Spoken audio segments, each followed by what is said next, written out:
Hi everyone, this is Robert and welcome to IDG Live. Today we're going to be talking about this guy, Jon Snow. And what I normally do is do a brief intro and then get straight into the questions. That's basically all I'm going to do today. I don't think, like with the last few times, we're going through a little mini series of talking about the Stark children. I don't think we really need huge amounts about the background and his history because I think we know this already. So basically, I'm just going to go straight into the questions, if that is okay. Quick hello, though, to all the people there in the chat. I can see you there already. But let's go to start. I think actually we had something in the chat from Commander Ray saying, in my questions, supporting Patreon, I forgot to mention the best character, Ghost. So what do you hope to see him do in the story besides surviving? It's a good question. So there are two main things that I'm expecting from Ghost. The first, you've heard me say many times, I think when the bit of the story we're at, Jon dies, I think he's not dying. I think that he's going to be skin changing into Ghost. And so that is the next thing that's going to be happening. Then I fully expect Ghost to be playing an important role next to Jon all the way through the rest of his story arc. There is one, and I might sort of touch on this again, but there is one random comment, prophecy, I think we should probably call it, that does make me wonder whether Dany might ride on Ghost at some point. It's too much of a digression, I fear, to go into it right at the beginning of the stream. However, when Dany is in the House of the Undying, she has all of these visions, and then she gets these kind of words of prophecy, and she gets told about three betrayals, also three mounts to ride. Now, the first one, everybody's pretty clear. This is the silver horse that she's been given to as a wedding gift for Khal Drogo. That's the one for to wed, that she's to ride to wed. Another one is not to fear. So to fear, the second one is to fear is Balerion, not Balerion. I'm all over the place today, guys. Drogon. And then the third, I do wonder, it's to love.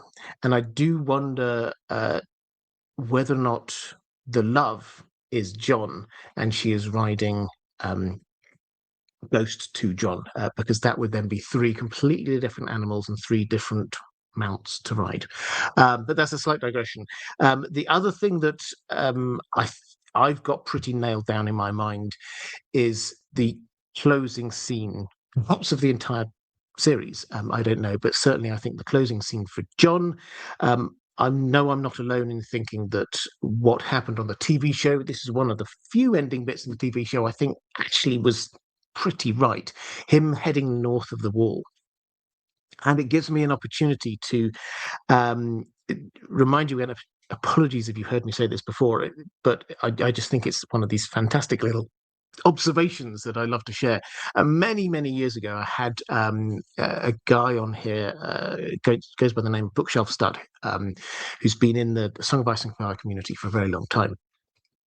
And he set out his theory that what will happen at the very end is that Jon is going to head north of the wall and Ghost is going to go with him, and they will hear the cries of direwolves off in the distance, and then Ghost will reply.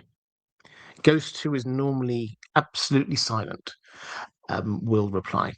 And some of the reasoning for this was that there's a graphic novel of book one of Game of Thrones. It's actually pretty good.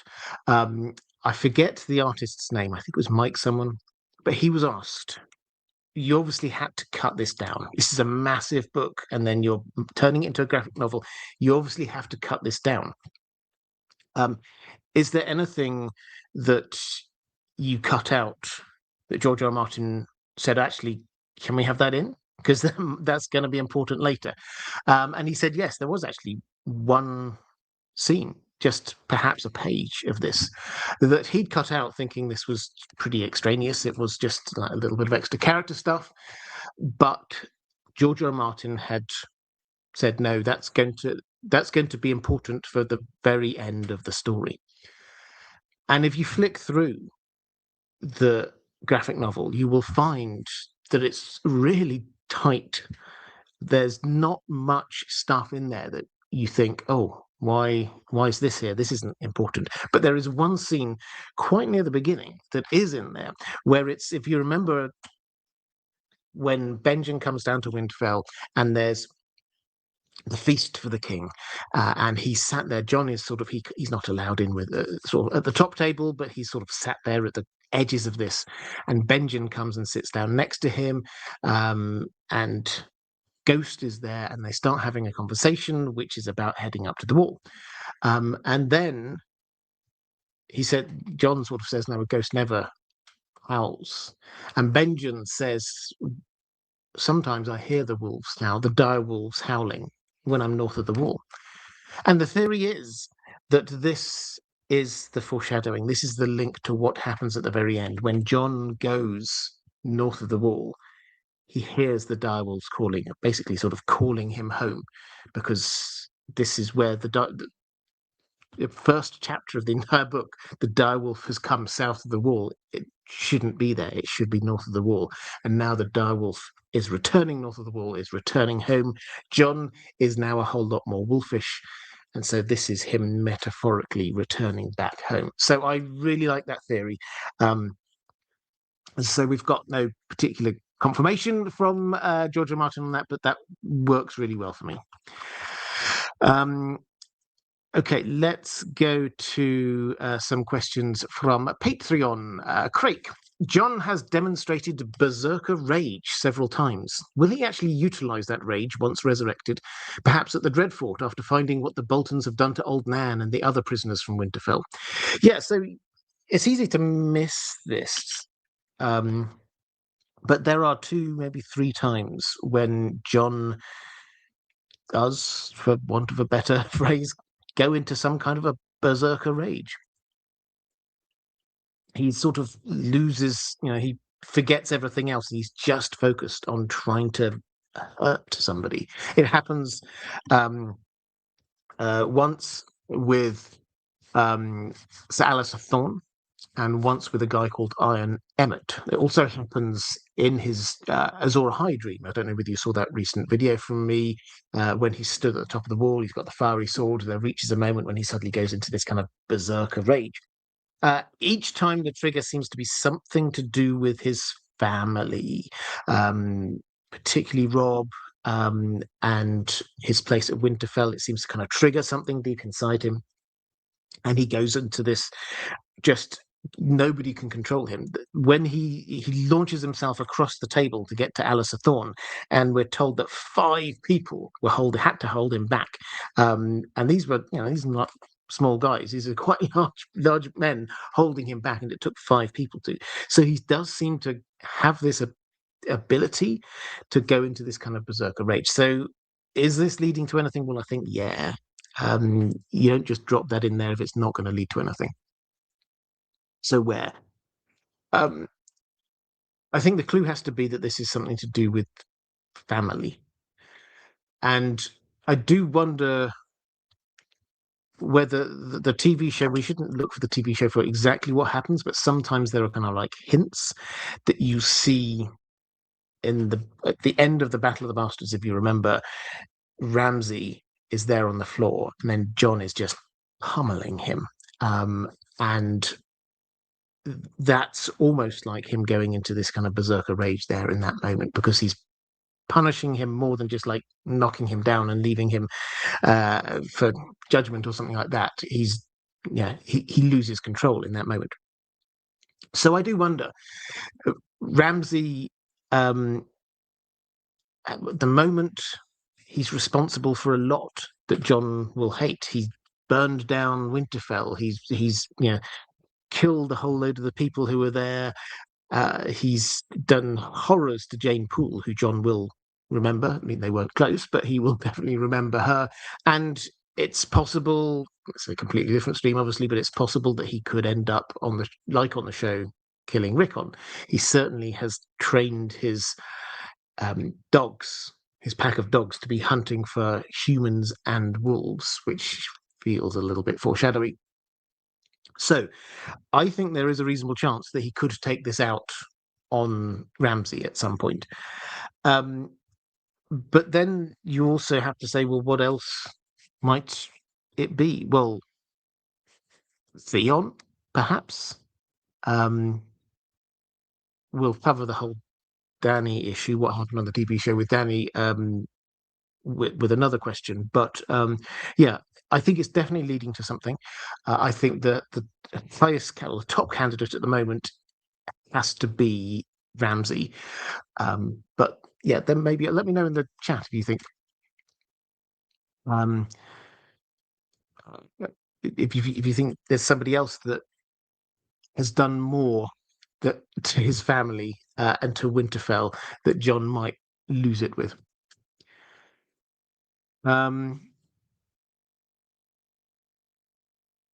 Stephen van der Werf, watching over on Facebook. Hi, if you're watching on Facebook, great to see you. I will, at some point soon, I will figure out how to be integrating the chat properly into this. But at the moment, I can see your comments, so great to see you. Saying, I think George R. R. Martin was just emphasizing Jon's passion for protecting his family. It also exhibits his nobility because it's his loyalty and love for a family which didn't reciprocate his feelings, Catelyn, at least. Yeah, I wouldn't disagree with that at all. It definitely is, but I think there's two elements here. There's one which is his family love, commitment, which is kind of shown in different ways with the Starks. So you get Lady Stoneheart, who's obviously gone to this kind of ruthless assassin. Actually, those are words that George R. R. Martin used for her. We've got Arya, who's also going into this kind of revenge mode. We've got Sansa, who is kind of like starting to turn back around to the Starks. So there's lots of different responses to all of this from all the different Stark children. And Jon's is this suppressed anger. There's a huge amount of suppressed anger that's going on in there. So we've got that, and we've got this part of his character, which, given that he's part Stark, part Targaryen, you can easily say this is the wolf blood. This is something I often say for like the slightly more hot-tempered Starks, is that they've got the wolf blood. But then a similar kind of phrase, the Targaryen madness is just like, if he's got an element of that from both sides, then yeah, not much hope for him really.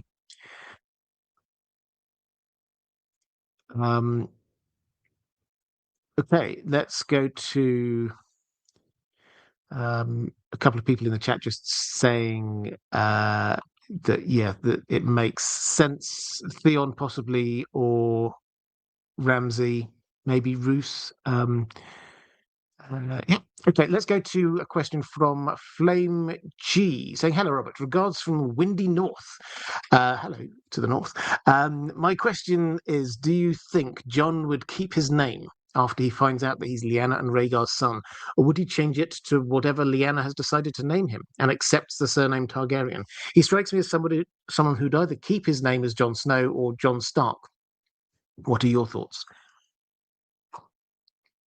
Well, I mean, my first and overarching thought is that George R. R. Martin, more than most writers, embraces this idea of different names and different identities for a character.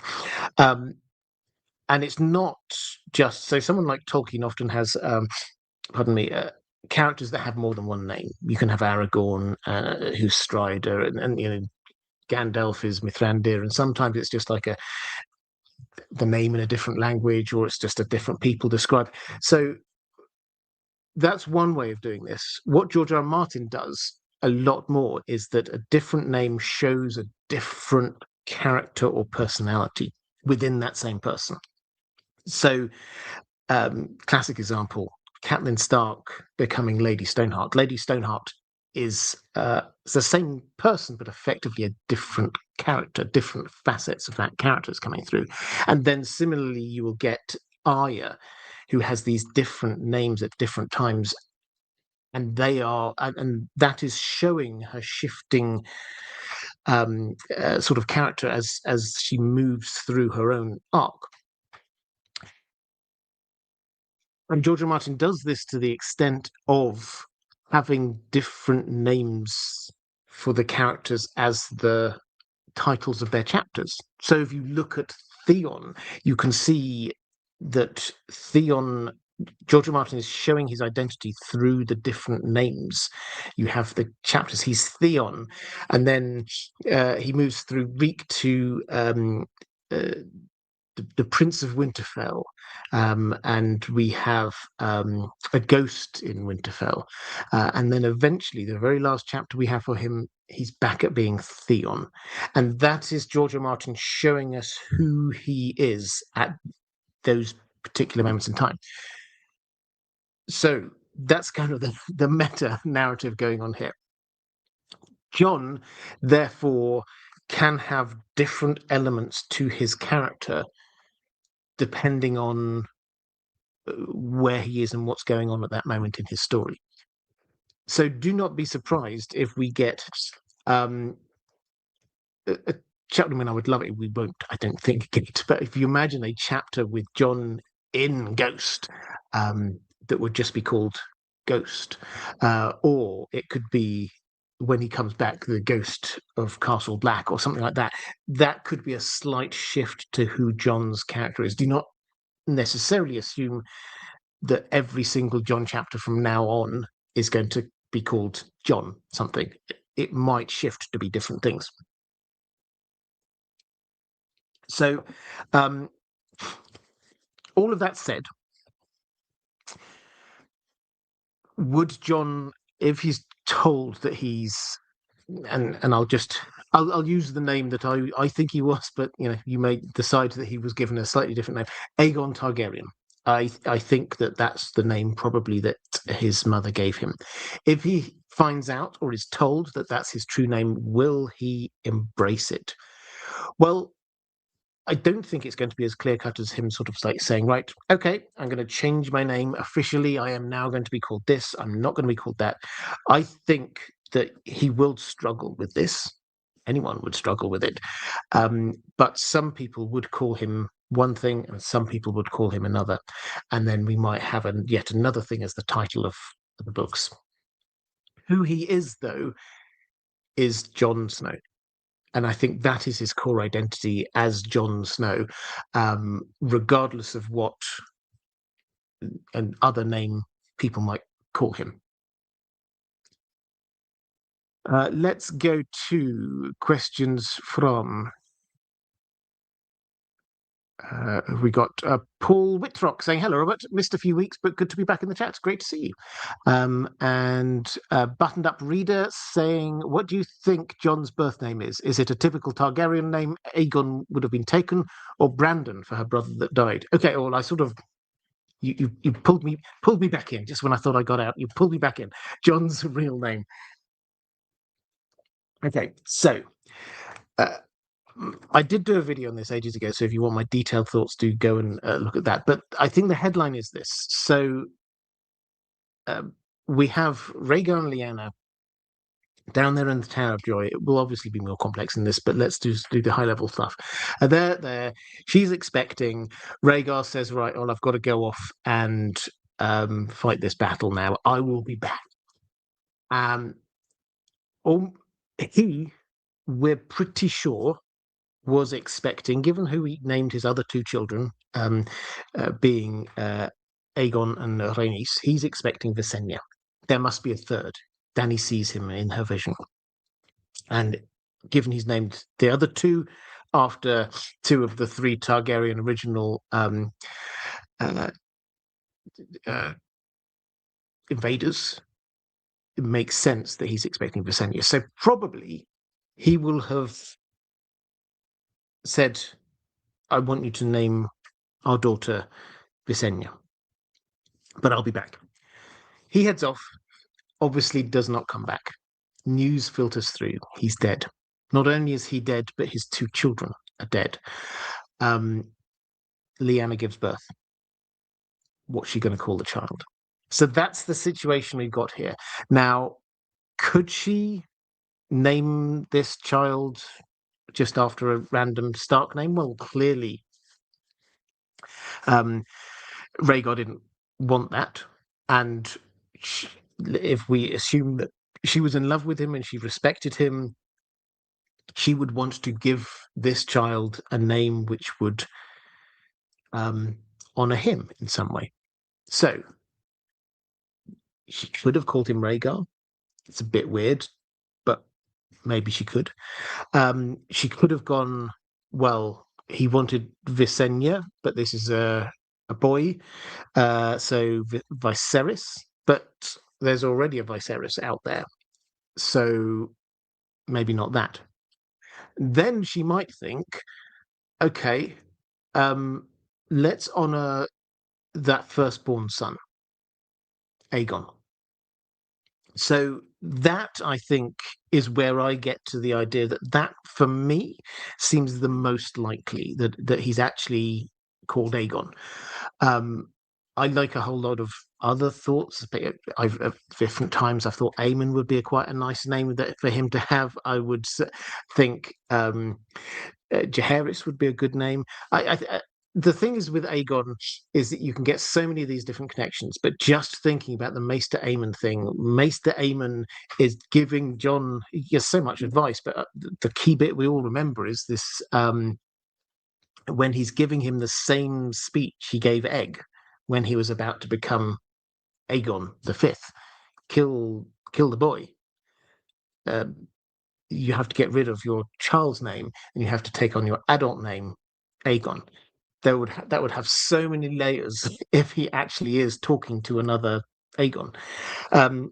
So that's just my thoughts. I don't think George R. R. Martin, in all honesty, people can argue this lots of different ways. I don't think George R. R. Martin has given us enough to be 100% sure on this. And Lyanna could have called him lots of different things. But if I had to guess, that's where I go, Aegon. Let's go to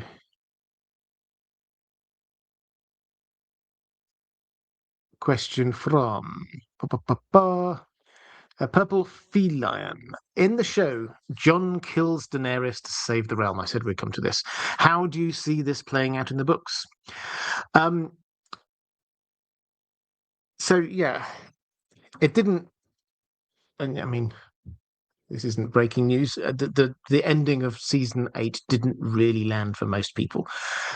My high level, I've got so many thoughts on this, obviously, but my high level thought is that a lot of it is because this was rushed, and a lot of the setup which was there or should have been there was not there, and also a lot of the wider plot that is having to be there in the books is not there. So things got simplified, and finally the showrunners wanted to do things that they thought would look good and be dramatic on TV.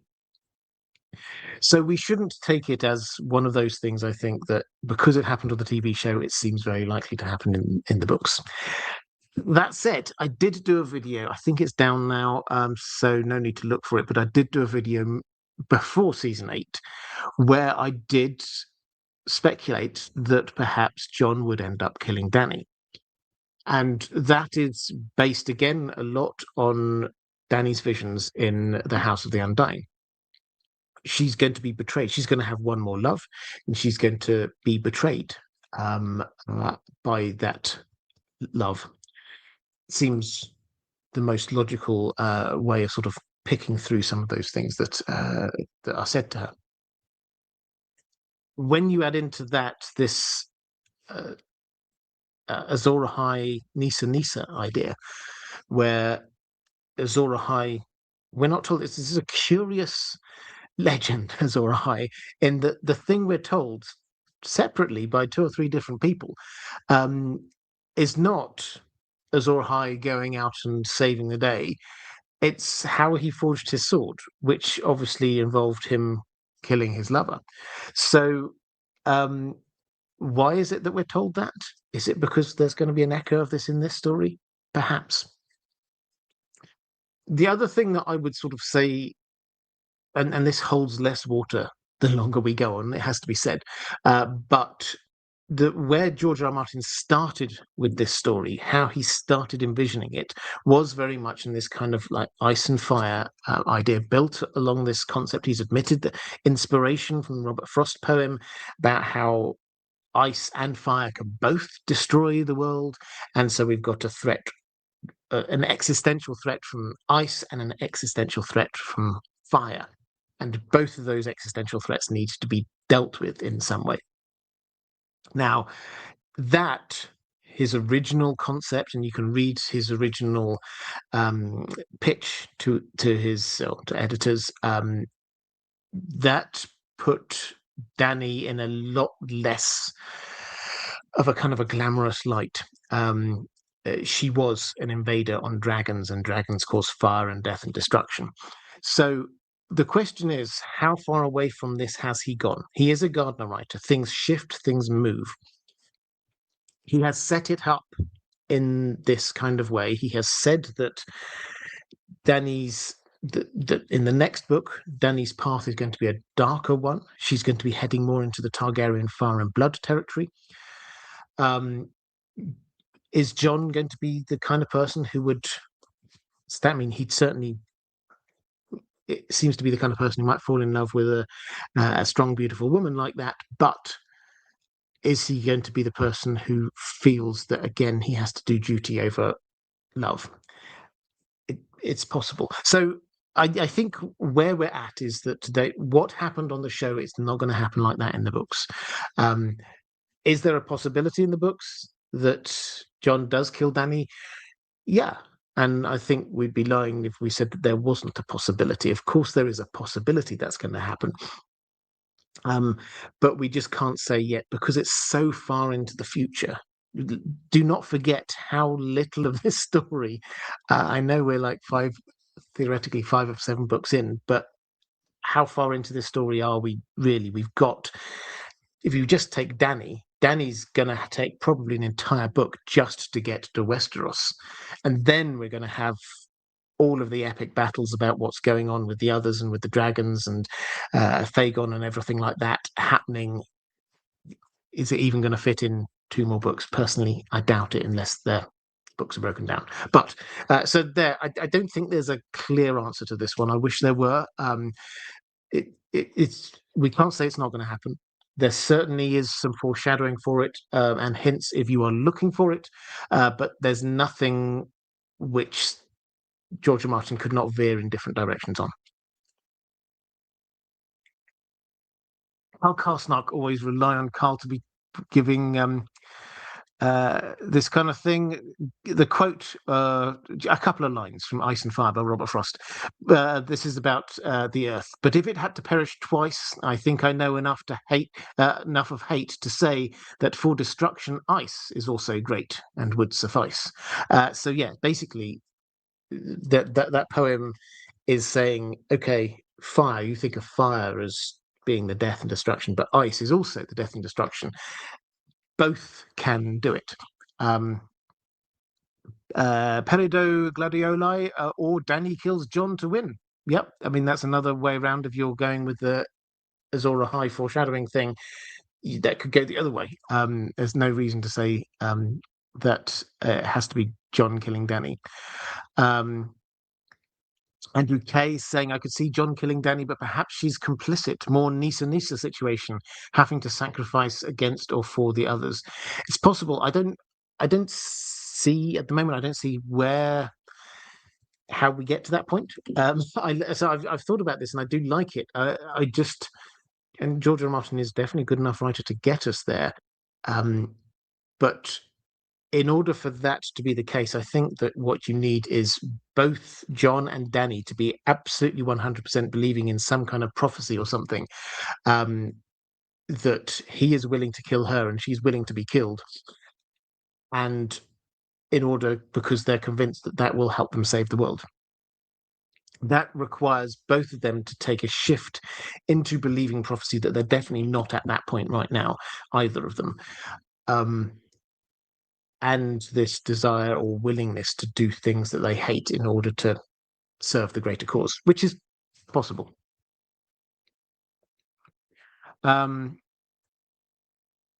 Okay, let's go to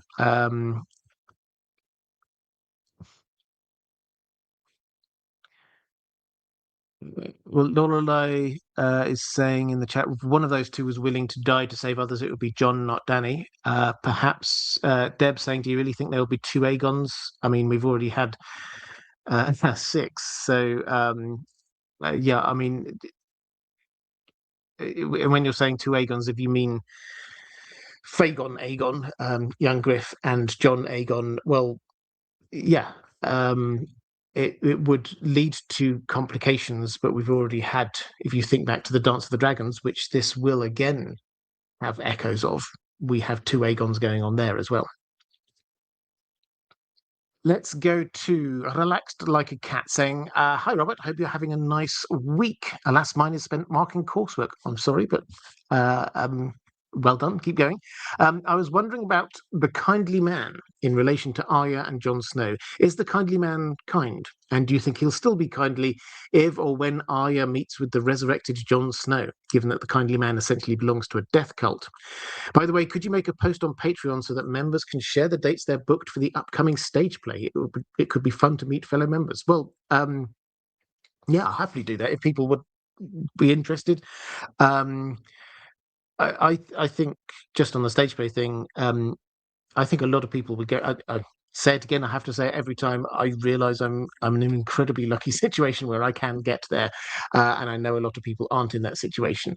But those of us who can, I know it would be quite fun to know who's going to be there. I certainly know quite a lot of content creators who are going to be there at various nights.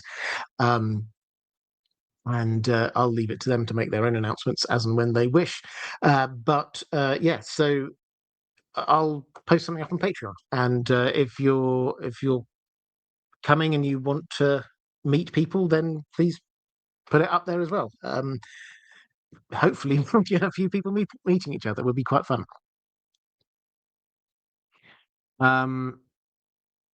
Carl Karsnock saying, I heard Robert and Aziz and O'Shea from History of Westeros are all going together. We're expecting many vlogs. Shh, that's a secret. Where did that come from? I bet they said it. Yes, I am going to go with them. I will be. I will. They're coming over. Friends of the channel. It would be rude not to. So yes, absolutely. I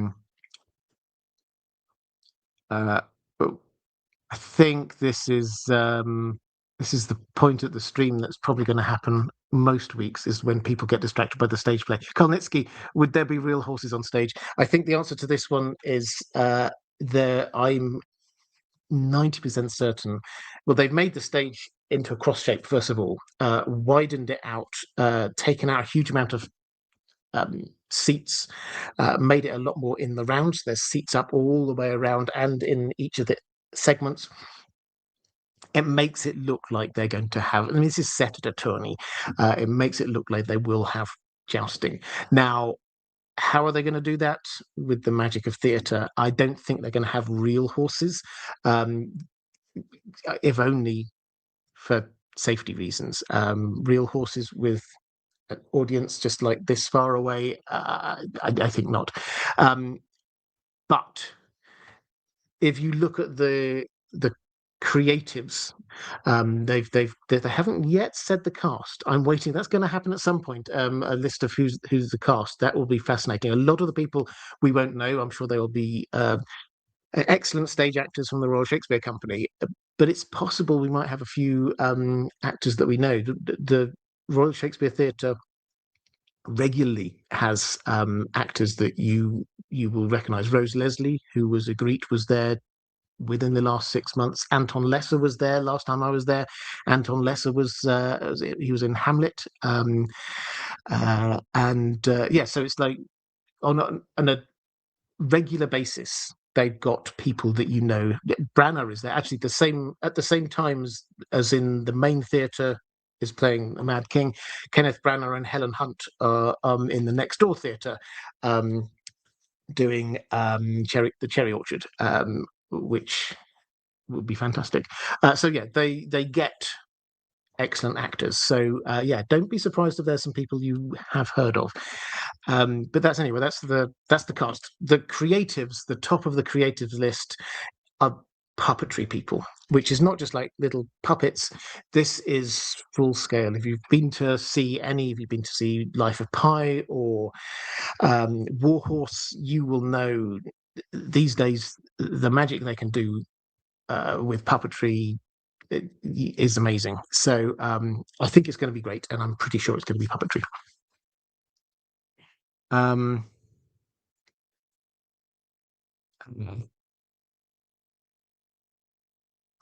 Buttoned up reader, will the horses be good actors? Only the best.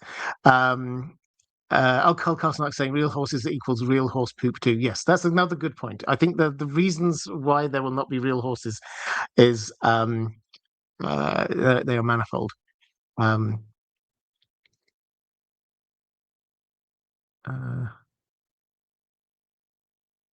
Ranabin Mitra saying, I found out that the starting point might be Howland Reed. So I'm guessing 280 AC just before the winter. Still haven't heard any rumours about the end point. I don't know where you're getting these rumours from, but this is good. This is good stuff. Yeah, not Muppets, Lorelei, not Muppets, puppets. Renami Beach was saying, imagine if Ian McKellen, who takes a role in this. Well, Ian McKellen will be down in New Zealand this summer in another fantasy series. So it won't be him. But I think of all the roles that they could get a distinguished older actor for, I think the Mad King would be. It's named after the Mad King, and we don't often think about the Mad King here, Ellis II, when we're thinking about the tourney at Harrenhal, because we're thinking, oh, what's going on with Howland Reed? What's going on with Rhaegar and Lyanna? But he's the king, and he's the central part of this. He arrives disrupting whatever was going on there, and immediately takes charge of what's happening, sending people out to do stuff, completely changing. This should be, when this happens, this should completely shift how the mood of the tourney is, because this huge presence arrives. I think it's tailor-made for an exceptional older actor to be doing that. Matthew Ryan, will it be Jon that goes to the heart of winter, possibly when dead and in Ghost, or would it just be limited to Bran's plotline, with Jon being informed later of whatever is learned?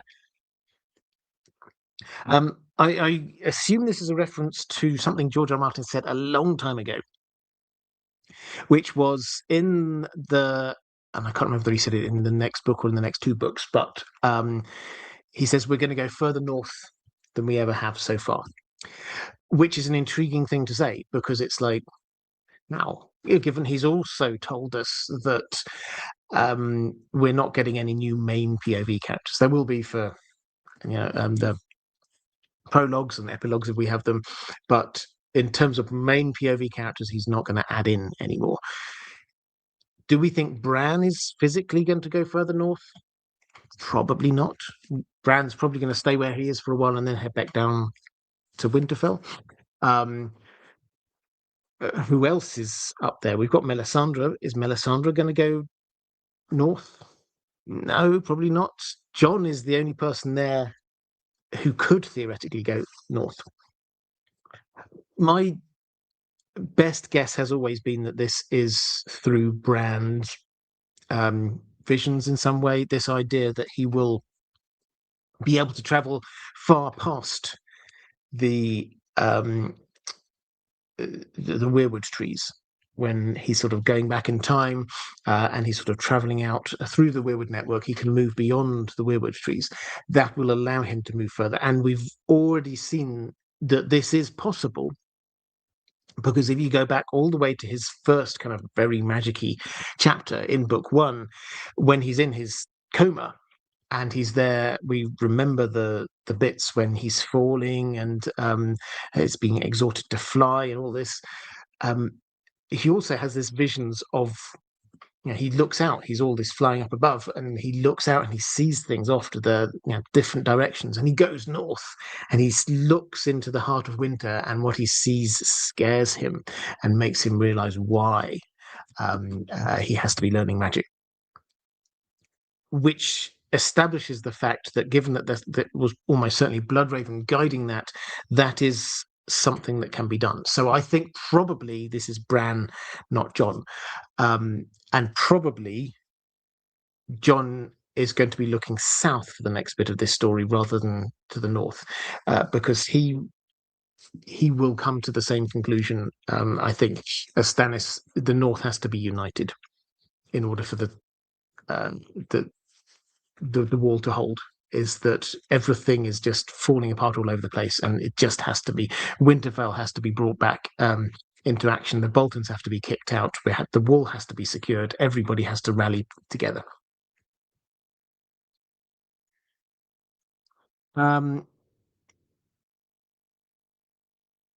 Stephen Donnelly, you're travelling from Ireland to see the show. Excited, never been to Stratford. It's a lovely place. I highly recommend it. Erin Sunnex, I hear the puppeteers are Dornish. Any truth to that? 100%. Let's believe that. And let's have a quick flick through.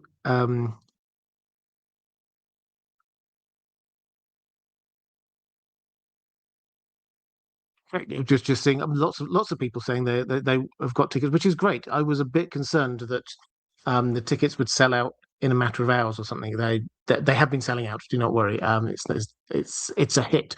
But yeah, it's good to see lots of people who are getting to see this. Right, let's go to question from. Oh, that was actually no. I've got complete digression. Relax like a cat. I answered the second half of your thing about could I post on Patreon about sharing dates. The first half. How will the kindly man react to Jon? Well, I did.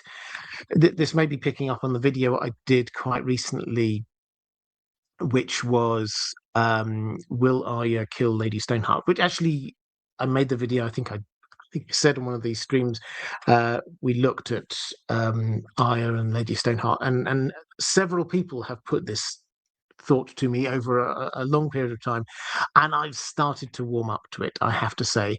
So that's why I made the video. And I always spoil my own videos, but one of the key bits of evidence that is used to suggest that Arya might kill Lady Stoneheart is this echoing of this mercy kind of motif. So she is now, Lady Stoneheart is now devoid of mercy, and she is now known as Mother Merciless, at the same time that Arya is called Mercy.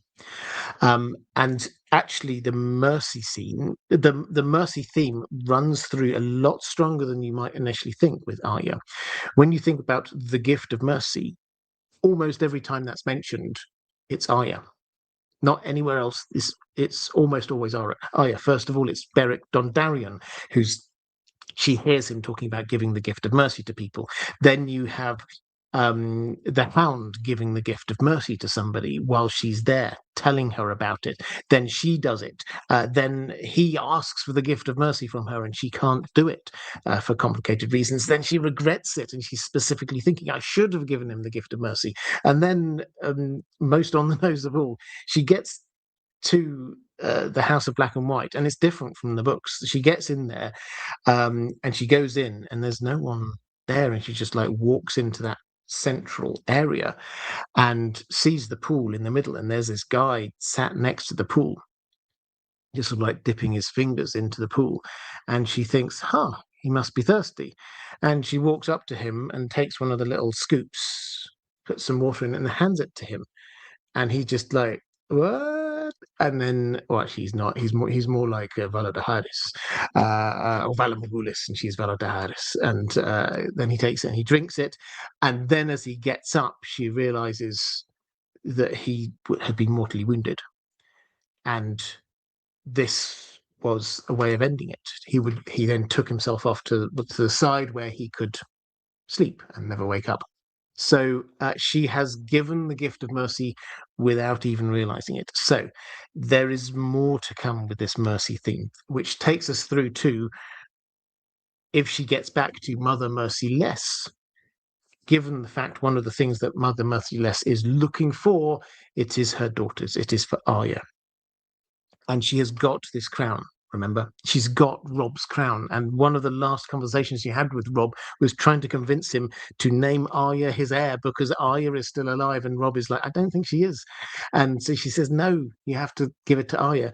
If she is there and she discovers that her children, Bran and Rickon, are still alive, that Sansa is still alive, Arya is still alive, if she's done all of the vengeance she needs to against the Freys and the Lannisters, and then she can finally give the crown to the person she thinks should be the heir, would that be a moment where she could receive the gift of mercy? So what I posed as a sort of a thought experiment in that video was, okay, so let's say that happens, and then Arya heads up north and she discovers that Jon has also died and come back. How would she feel about that? Now, I think she would take each case on its own merits. The kindly man at this point, I think, is going to be a long way in her past. She may have been initially being commissioned. We don't know how she's going to get to Westeros. There's a couple of different ideas. She may escape. She may leave on good terms. She may get commissioned, perhaps even commissioned to kill this Mother Merciless, this Lady Stoneheart. So she might be there for a number of reasons, but by the time she meets Jon, then I don't think that she will think. I think she will have fully embraced her Stark identity and sort of turned her back on the Faceless Men. So I don't think the kindly man's opinions will matter that much. But I do agree that the Faceless Men, they worship a god of death. And one of their statements of faith is all men must die. So yes, Jon is a heresy. Buttoned up reader, how do you think Jon will feel about his true identity? Will he feel betrayed by Ned? How will it change how he views himself? Yeah, so it's going to be complicated, isn't it? A lot of this will depend on how it's presented to him. If it is presented to him by somebody who's sympathetic to Ned, then, like Howland Reed, for example, then actually I suspect that he will respect Ned even more. Because it turned out that what Ned had done all that time was not sire a bastard upon someone and refused to tell Jon who his mother was out of, spite or shame or anything like that. But he took on a perceived shame in order to protect Jon, and allowed this to affect even things like his own marriage, because he made a promise to Jon's mother. So I think if it's presented to him in that way, that it will actually make him love and respect Ned even more. It's possible that somebody might receive this information in a way that makes him frustrated, angry. I think it probably will take some time for him to work through all of these thoughts and emotions. But I think one of the side points here that will be helpful is the statues. That he will be able to look at a statue of Ned, he will be able to look at a statue of his mother. And I think, I've got no way of really proving this, but I think one of the things that Ned promised to Lyanna was to make that statue, because that was out of the blue. Nobody was expecting that. Normally it's just the Lords of Winterfell. We don't know of any statues of women there at all. So this was quite weird. Brandon, you could kind of say, okay, maybe because did he die before his father or after his father? Maybe he was technically, for just a minute or so, he was Lord of Winterfell. You could kind of let that one slide. But Lyanna, that was against tradition. And it does make me wonder whether Ned did that because he promised to. Because Lyanna said, I want him to be able to see me. I know right now he can't know who his mother is, but at some point he can learn. And when he does learn, I want him to know what I look like. So yeah, I think that's entirely possible. And I think it will take him a little while, but when he gets there, he will respect Ned even more. Which I think probably plays into this the earlier question we had about the name. I think he would probably want to keep or identify most with the name that he had that Ned had given him.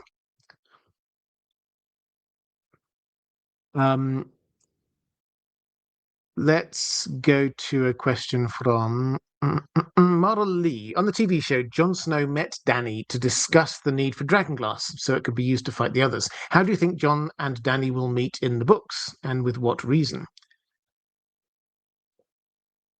Well, it is a fair reason, getting the dragonglass.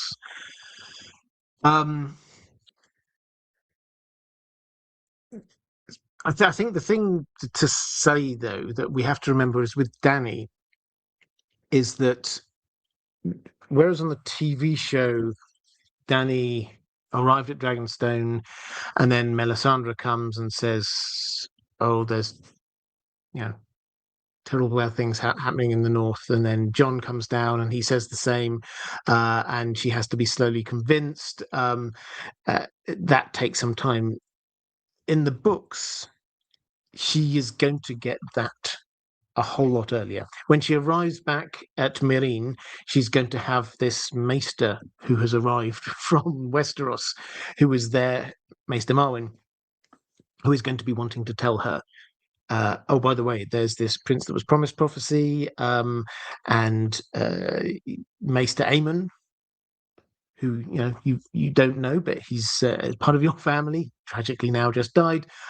He believes that you're the prince that was promised, and here's all of the prophecies connected with that. And then at the same time, she's going to find this red priest Moqorro, who turns up and is saying, "You are Azor Ahai reborn," and you've got the support of R'hllor and all of the red priests, and that's going to be going on. So she's going to be arriving with these advisors who are telling her that not only is she going to be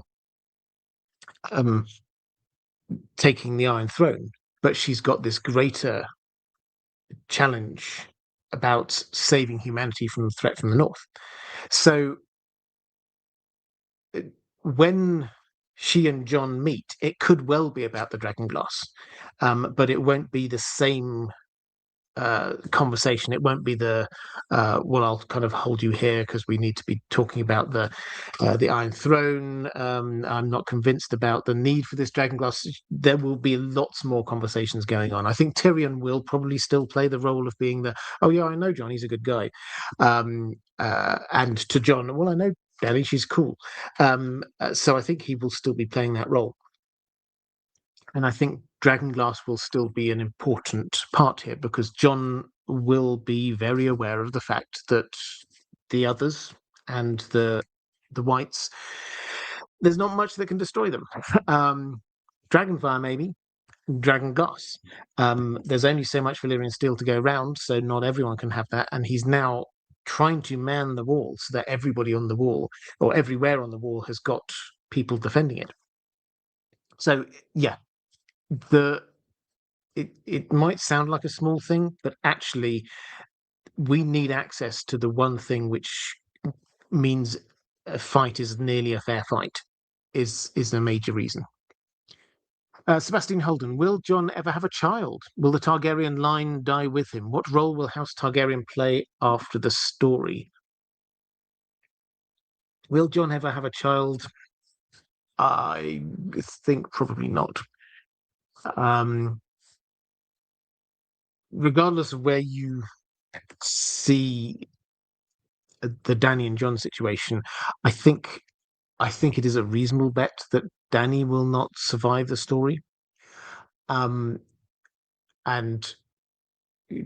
Jon obviously was with Ygritte, but she's now died, so that's not happening. I can't see him having a kind of a short-term fling in between. Some have suggested the Melisandre shadow baby thing, but because she's definitely thought about it. But I don't see that he will be succeeded by anyone. As for the Targaryens after this, well, there weren't very many Targaryens to start with, were there? Viserys is gone. Dany, as I say, I think my instinct is she probably won't survive this. My instinct is whether he's a Targaryen or not. I don't think Fagon is going to be surviving this, which means the only one left, if we don't count Bloodraven, the only one left is Jon. And I think he's going to just head north of the wall. If he does have any children, it will be after that. All right, let's go to a question from Zach saying, "Hey Robert, hope all is well. One of the things my friends and I always argue about is how Jon treats his friends after becoming Lord Commander. I understand that a leader must draw more boundaries from some of the Pip-like foolishness, but it never sat right with me that Jon sends his friends away to the Shadow Tower and Eastwatch. Do you have any opinions on this, or any thoughts on what the future might hold for Pip, Gren, Haldor, and Toad? I always assumed that Jon sending them away would make them angry with Jon, but I've heard arguments that Jon sent them away so he would have men he trusted at those castles. What do you think?" I got my tickets for the Mad King stage play. I'm excited. My first time to England, and I'm planning to make a week-long trip out of it. Any recommendations for must-see sites, monuments, castles while I'm across the pond? Well, I feel like a travel guide when I'm doing this. Just very quickly, and then I'll get on to answer the main video question. Welcome to England when you get here. Stratford-upon-Avon, fantastic for a day. It's great. Obviously, there's the theatre, but there's some fantastic, really old pubs. There's Stratford, Shakespeare's birthplace. There's the church where he was baptized. The river. It's just a lovely little town. Probably only worth a day or so of your time, but really nice in and of itself. If you're in England, you'd have to go to London. It's just the law. London is not England. And London feels quite different a lot of the time to the rest of England, but it's an amazing city. So yeah, just walk around London is my only advice. Take a walk along the South Bank if you want one recommendation. Start somewhere like Lambeth Palace, walk past Westminster, keep going. You'll go past Shakespeare's Globe. There'll be street performers. There'll be great places to have some food. You'll find Borough Market up there, which is fantastic. Southwark Cathedral. So yeah, I would just take the mile or two walk along the South Bank there. It's one of my favourite things to do, and you can look out at St Paul's Cathedral and everything on the other side while you are at it, and pop into the Cape Modern Art Gallery free, and some of the best modern arts around. But your question is about Jon's friends. Yes, so he does think about that. You can actually go in when you're looking at his Jon's POVs. Then when he becomes Lord Commander, he does angst about this. He really does. He thinks a lot. I wouldn't call him an overthinker, but he does kind of like self-analyze quite a lot. And he does remember back to, I think it's Gerald Mormont who told him that, as Lord Commander, you can't just be one of the lads. You have to be sitting at a slightly different table in slightly different quarters, so that people recognise the authority, and that does create tensions and issues, but it's a part of the job. And then Jon does have this. He has this moment when he's Lord Commander now, and his friends call him over and say, "Jon, come on, sit and eat with us," and he says, "Actually, no, I I won't this time. And he kind of walks away and feels really bad about this. So this is a duty, not love thing, which is a big theme for Jon all the way through in many different kinds of ways. The other element is the sending them away to other places. Now, this isn't just he's sending his friends away. He is trying to populate all of the castles on the wall. When we start this story, only 3 castles. The wall is hundreds of miles long, and only at each end and sort of in the middle-ish is there a manned castle, which means you basically have hundreds of miles of no protection, no lookouts that people could, come up to them. This is how the wildlings kept on getting over, was they didn't try and climb the wall next to Castle Black. They just went a little bit further and nobody saw them. They could have an entire day of climbing up and over the wall and back down the other side. And they knew that the Night's Watch wouldn't see it at all. They wouldn't even know it happened. So that's what Jon was trying to do. He was trying to man these different castles. He gives Stannis the Night Fort, the biggest castle. He basically says, "Yeah, you can have that. You can have control of that." And then he sends the wildlings off to various different places. He sends a lot of the female wildlings. He sends off to a place called Long Barrow. He sends Dolorous Edge to be in charge there. That is to protect them as much as anything else. And then he sends off, I think, Pip and Gren, he sends to Eastwatch. The others he sends off to the Shadow Tower. And he is doing this because he wants to have people he trusts in those places. But this is like one of those tragedies, is that you can see it, he can see it, he knows this is happening. He is sending away all of his allies. He got in by a hair's breadth to be the head of the Night's Watch. He's made a lot of enemies along the way. And once he's Lord Commander, he makes a lot of decisions that a lot of the Night's Watch don't just dislike, absolutely hate, and think is a complete violation of everything they've ever sworn to uphold. And Jon is sending away his allies and friends. He's sending away Maester Aemon. He's sending away Sam. He's sending away Pip and Gren and Ed. Everybody who might be on his side, he is sending away. And this is making what happens become more and more inevitable, because who is there now supporting him? The wildlings, basically. All of the Night's Watch people that might be on his side, they've either died or he's sent them away.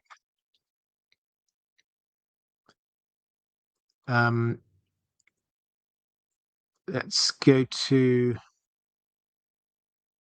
Joe Page, Joe Padge, sorry.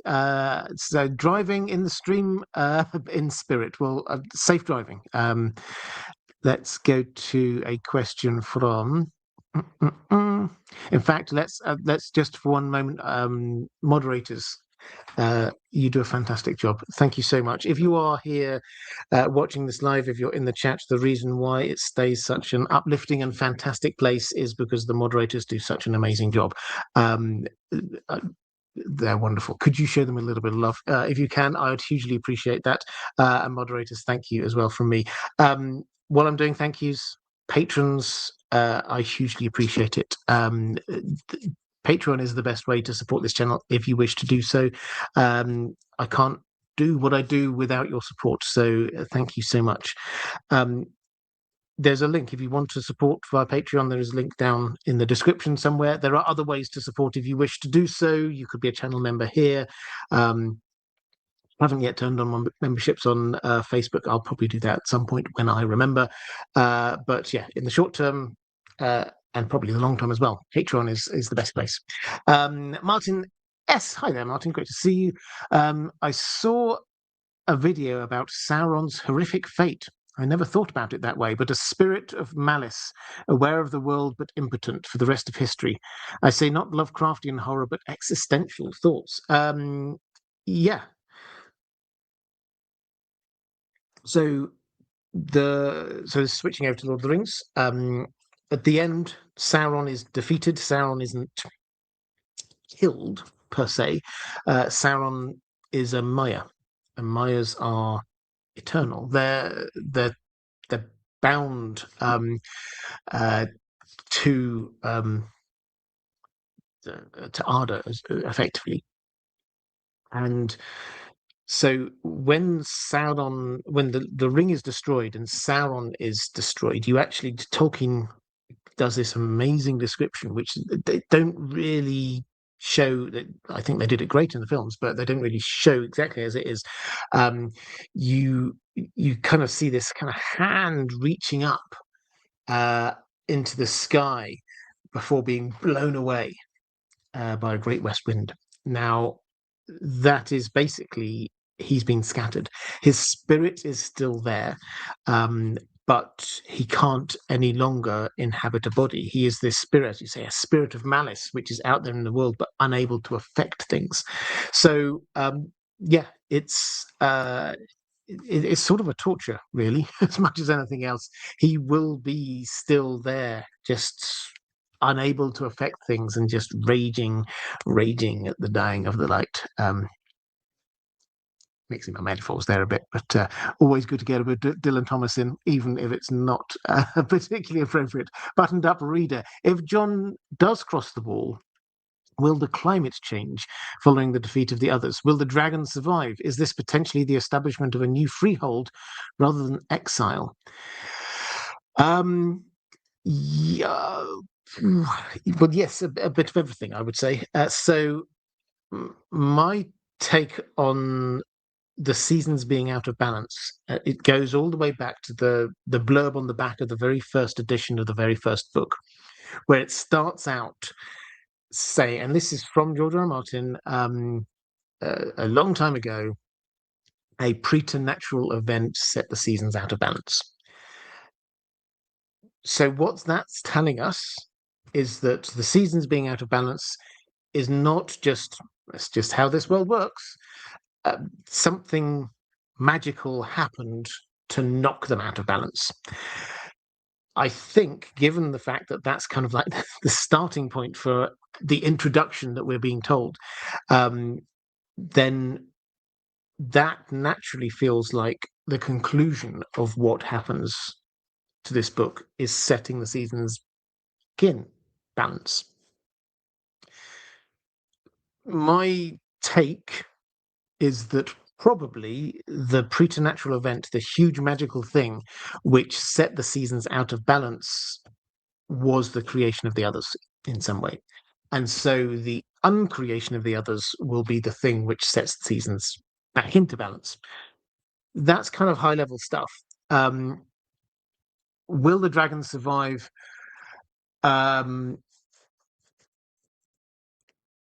Not all of them, I think, is the bit I'm confident about.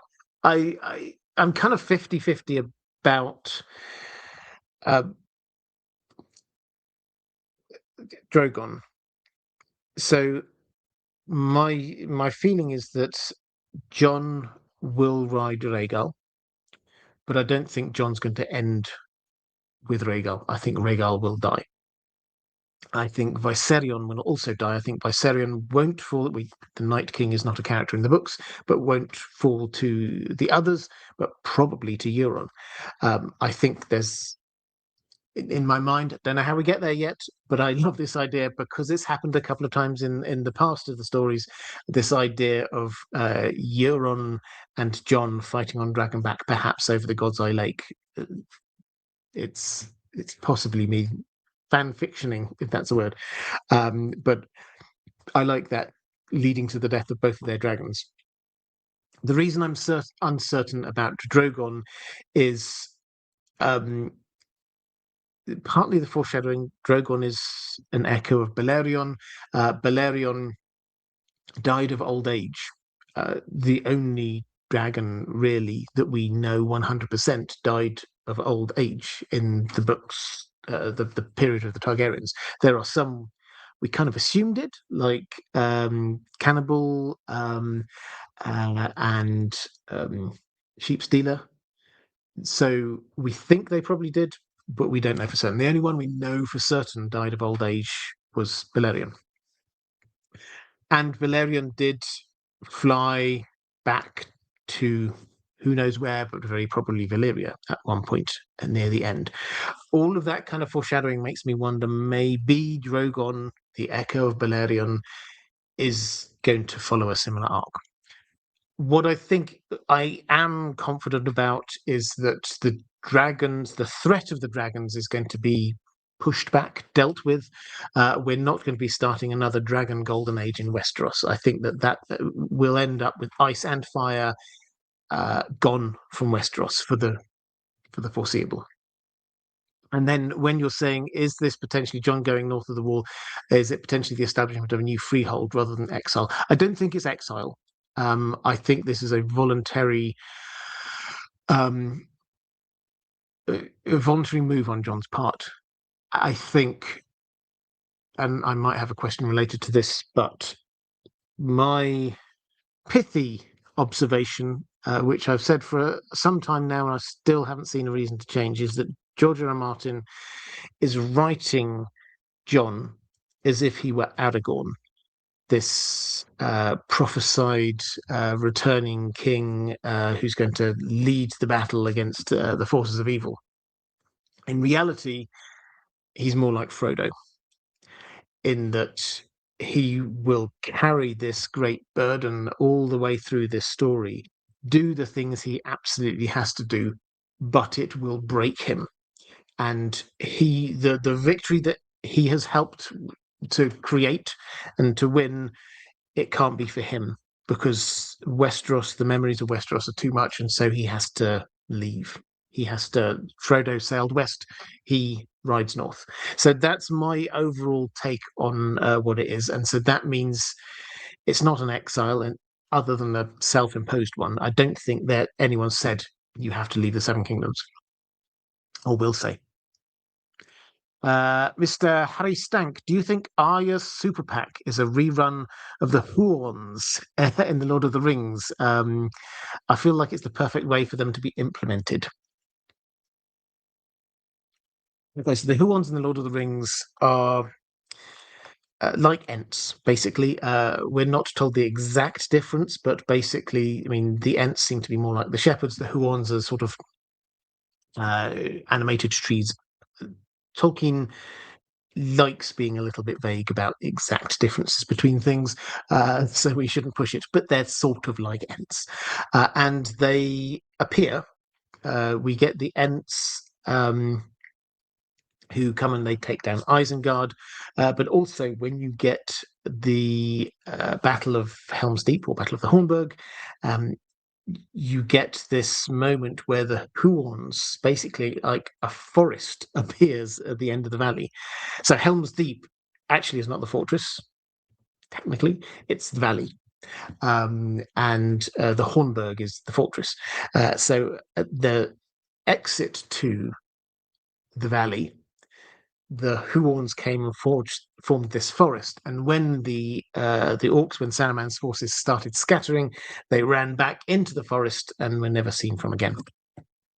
So that's the Huorns. Will the super PAC be like that? Well, George R. R. Martin has said that he says you don't create a super PAC of wolves and then not use them. This is Chekhov's super PAC of wolves. He's created them, and they will have a purpose at some point. Now, what point are they going to have a purpose? I did a video on Will Arya kill Lady Stoneheart, and in that I kind of teased that I was going to do a video on the Red Wedding 2.0, which is another one of those things that has been kind of playing through my mind now for, I don't know, a few years. And the more I think about it, the more I think this is likely to happen. So Lady Stoneheart is going to exact revenge on the Freys and the Lannisters in the Riverlands. And there is a Frey wedding coming up, and in Riverrun, and she will almost certainly take, in some way, the role of Arya in the way that Arya took revenge on the Freys. I think this is the kind of thing that George R. Martin will not be able to resist, is the super pack of wolves, which is Nymeria. Arya's direwolf has attracted this super pack, which is every now and then going and picking off Freys or Lannisters, almost as if, they know what they're doing, just picking off the enemies of the Starks. Could you just imagine if you have this wedding and then someone opens up the gates and a super pack of wolves charges in to take out the Freys? This is revenge for the Starks. It's revenge for Grey Wind, who is the packmate of Nymeria. So, yeah, I think they will have a role. That's the place I think is most likely that they are. Perhaps they would head north and help out, but I think their role is more in the Riverlands, I think.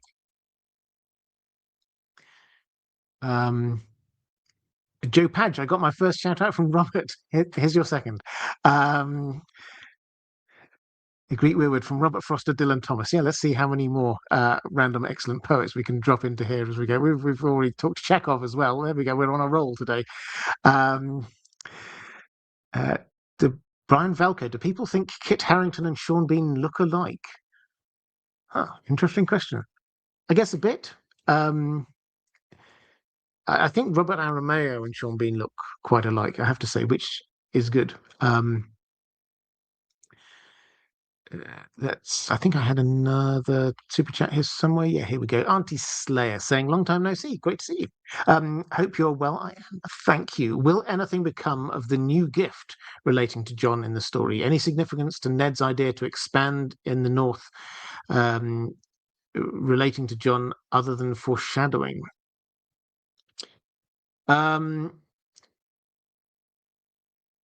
So we've got the gift and we've got the new gift.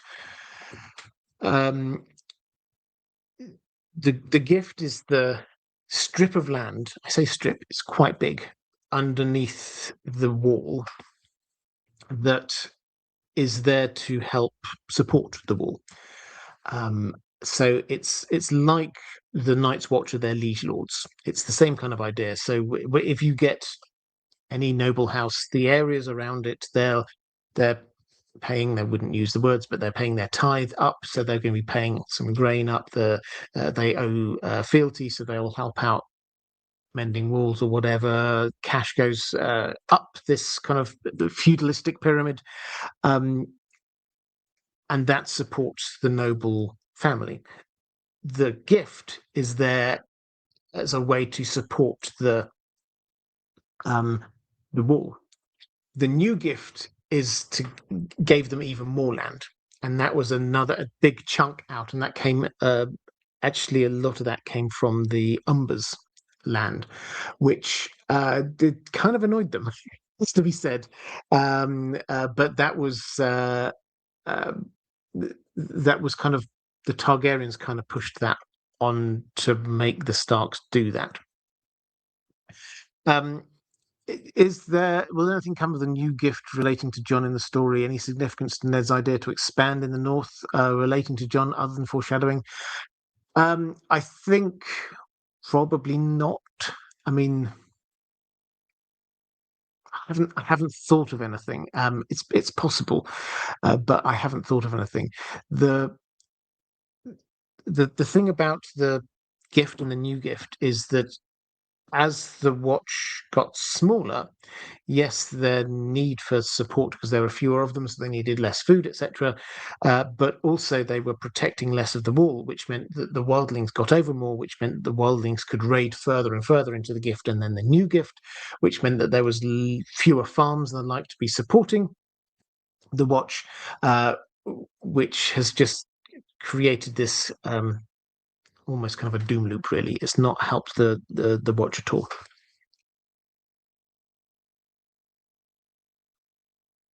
Um, TJ Demorest, what do you believe will Jon's overall role be in the story? Um, uh, well, I suppose it depends on how high a level you want to go, really. So he is one of the original five main characters that George R. R. Martin said carry on all the way through the story. Right. At its heart, he is one of the aspects of the Song of Ice and Fire. I'm not saying he is everything what the Song of Ice and Fire is about, but he is ice and he is fire. He's Stark and he is Targaryen.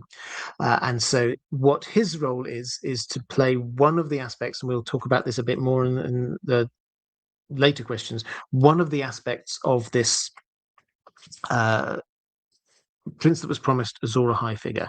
He is there leading the defenses of the North. Now, that's what he has been doing all of this time. He's spent his time up there defending the North.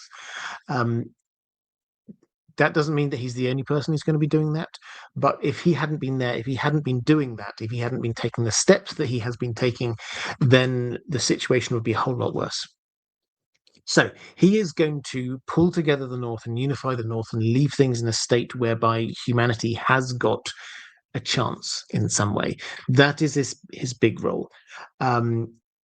Then fundamentally, this has to play into obviously the Iron Throne and the fact that it will turn out he has a claim. Now, whether you think that he is the rightful heir or not is a matter of how you view the succession, really. But he definitely has a claim to the Iron Throne. And so he will then be used. I suspect he's not particularly wanting the Iron Throne, but he will then be used as a pawn by other people to try and maneuver him into it. And then we get the final element of this, which is his axis with Dany, because they are two kind of opposites. Tyrion's sort of in the middle.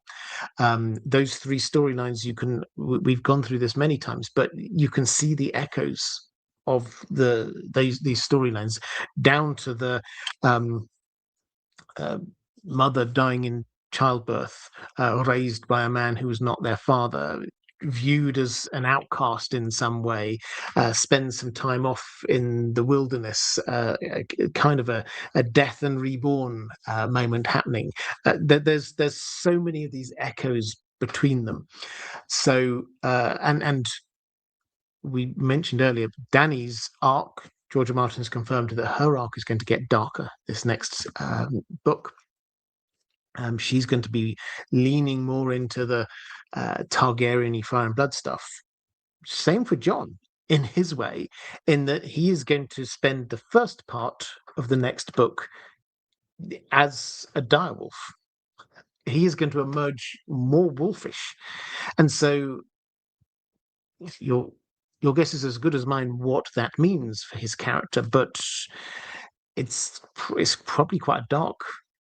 Yes, he might get more pack oriented, but he also might be a lot more loner. Ghost is quite the loner. He might get a lot more quiet. Ghost is very quiet. And he might also get a lot more animalistic. Put it like that. Wolfish is only the only real way to say it, I guess. So he is going to go down, and that in many ways that will also be a lot darker. So yeah, if we're saying that he's got this natural thing within him to go into this berserker rage, imagine if that's combined with being more wolfish.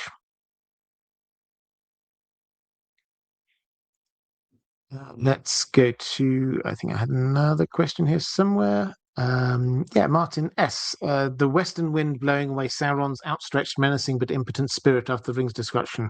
Do you think that is the work of Manwë? Yes, I do, absolutely. So I think when you get a wind coming from the west, Manwë is the Lord of Air. And the west is obviously Valinor is, and we see these few moments when we see a wind coming from the west, blowing away Saruman's spirit. Actually, a wind blew. Remember, Aragorn got into that fleet of ships and headed up to the relief of Minas Tirith. A wind blew him that way. These are signs of Manwë's active involvement there in the story.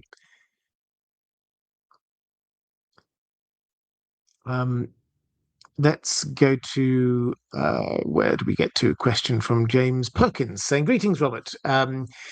Given this live stream fits neatly into the Stark sibling series, I will go for a question that investigates Jon's more Starkish characteristics as opposed to his Targaryen ones. Each of the Stark children, excepting perhaps Rickon, were deeply shaped by Ned. His sense of duty, honor, justice, even his personality. We hear all of the time how Jon's potential as the prince that was promised is tied to his Stark ancestry through Lyanna and his Targaryen ancestry through Rhaegar. But what effect will his upbringing as Ned's son have had on the way the story has gone thus far, as well as the looming fight against the others? Do you think his resurrection will blunt that Ned-like quality, or will he still be like Ned but in a different way?" Okay, so so this is going to be a struggle. I mean, this is sort of picking up actually what I was saying earlier, so let me just build on it. He will always, I think, he will have that Ned Stark part to him, which is duty versus love. So that is going to be burning all the way through his storyline. And one of the wonders of this is that Ned Stark chose love, but everyone sees him choosing duty. So whichever way he goes, then he's kind of following in this Ned Stark kind of arc. But he will be more wolfish, and the Ned Stark, the lone wolf dies and the pack survives, makes you think that perhaps this is then going to become pack. The pack thing isn't just a nice bit of imagery for the Starks. This is something which is genuinely there, because they all in their different ways have these kind of dreams and connections with their direwolf, and the direwolves, you see it from a number of different directions, can sense each other. They are pack, even though they're far apart. And through that, they can sense the other Stark siblings. So probably him being more in tune with his direwolf will mean that he's more in tune with his siblings, and he's going to be more pack-like with them. Which, if we're wondering whether the wolfish thing might make him less Ned Stark-like, in some ways it might make him more Ned Stark-like, because Ned's love for his family was his defining characteristic. Rabbi Mitra, who's as well as a patron, also a member here. This is YouTube memberships. Member here for 1 month. Thank you very much. If you, for whatever reason, you don't wish to go to Patreon, I completely understand. Patreon is the best way to support this channel if you wish to do so. But if you do not, then you can, on YouTube here, you can be a channel member. Coming soon over on Facebook and other places as well, once I figure out how to do it. But Random Meet, picking up, thank you very much, picking up a question for Maria Kohonen. Love it when people do this, thank you. Can Middle-earth dragons give birth to younger ones without Morgoth's influence? Do they also reproduce like the children of Iluvatar? Yes, is the short answer. Yes, they do. So I've got a video that I've written on this, which is probably going to be out, I don't know, in 2 or 3 weeks, maybe. I'm not sure. But yes, so Middle-earth dragons are a creation of Morgoth. Here's me spoiling my video again. They are a creation of Morgoth back in the First Age. He released the flying dragons. He created, I suppose they're prototypes, but they were just a different type of dragons. Before this, the flying dragons he unleashed during the War of Wrath, this huge climactic battle at the end of the First Age. Morgoth lost. And most of the dragons were killed, but some managed to escape all the way over to the Withered Heath, which is, if you imagine your Middle Earth map, you've got like the Misty Mountains going up like that, and then you've got the Grey Mountains heading off to the east, just sort of there between two different spurs of the Grey Mountains is the Withered Heath. That's where they ended up. And that's where they lived and stayed for thousands of years. So all the way through the Second Age, 3,500 years or so, into the Third Age, another 3,000 years or so, the dragons live. Now, dragons can live for a very long time, but they reproduce, so they're not immortal. So yes, they do reproduce in the manner of the children of Iluvatar, as is Tolkien's phrase in these things. JK3RS. Hi, Robert. Do you think Davos and Jon will have a similar relationship to their show counterparts? Davos being ardently Team Jon. It worked well in the show, I think, but in the books, I'm not so certain. Yeah, it did work. I mean, I loved it on the show. I thought that was a great relationship that they struck.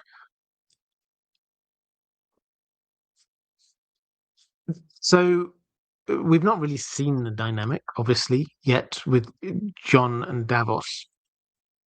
Davos has been sent off. He's gone to rescue Rickon and bring Rickon back to Winterfell, presumably.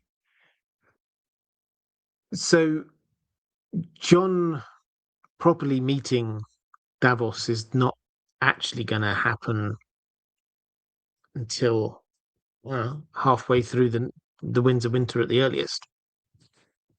So he's not got this, because they didn't have the Rickon rescue mission on the TV show. He was just hanging around a Castle Black for a while and had more time after the death of Stannis to be sort of developing this relationship with Jon. So this will start off later. You can imagine that Davos might get to the point, a similar point, where if Stannis does die, which he may or may not, but he's then looking around for kind of like a new master, because he's all the way to the north, and if he has bought into this idea, which he may or may not, of the others, then he will probably feel it's his duty to stay there. So I think the biggest problem we have is that for them to properly meet, we're talking halfway through the book, for them to strike up any kind of relationship is, at the end of the Winds of Winter. So that doesn't leave huge amounts of time for that to sort of grow and develop. So if they did, I mean, I'm just trying to work out let me know what you think in the chat. Whether those two characters in the books would work together. I don't think they'd work together in exactly the same way. So Davos came across as a lot more just sort of like lawful good. I think on the show he came across as being like a genuinely kind-hearted guy. They played up the elements of him caring for Shireen and people like Gendry, which are definitely there in the books, but the books also have some elements that don't really come through in the show. Like he's actually a whole lot more devout to the faith of the Seven in the books.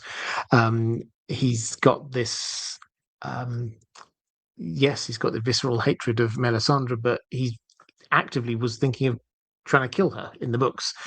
So he's a lot more kind of sharp-edged but nuanced as a character, I think, in the books. Yeah, let me know in the chat what you think.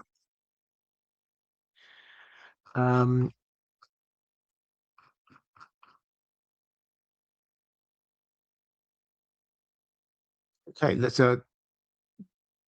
Davos, April may or may not. Davos has to know his family and home are no longer there. That region is effed now. Yeah, I think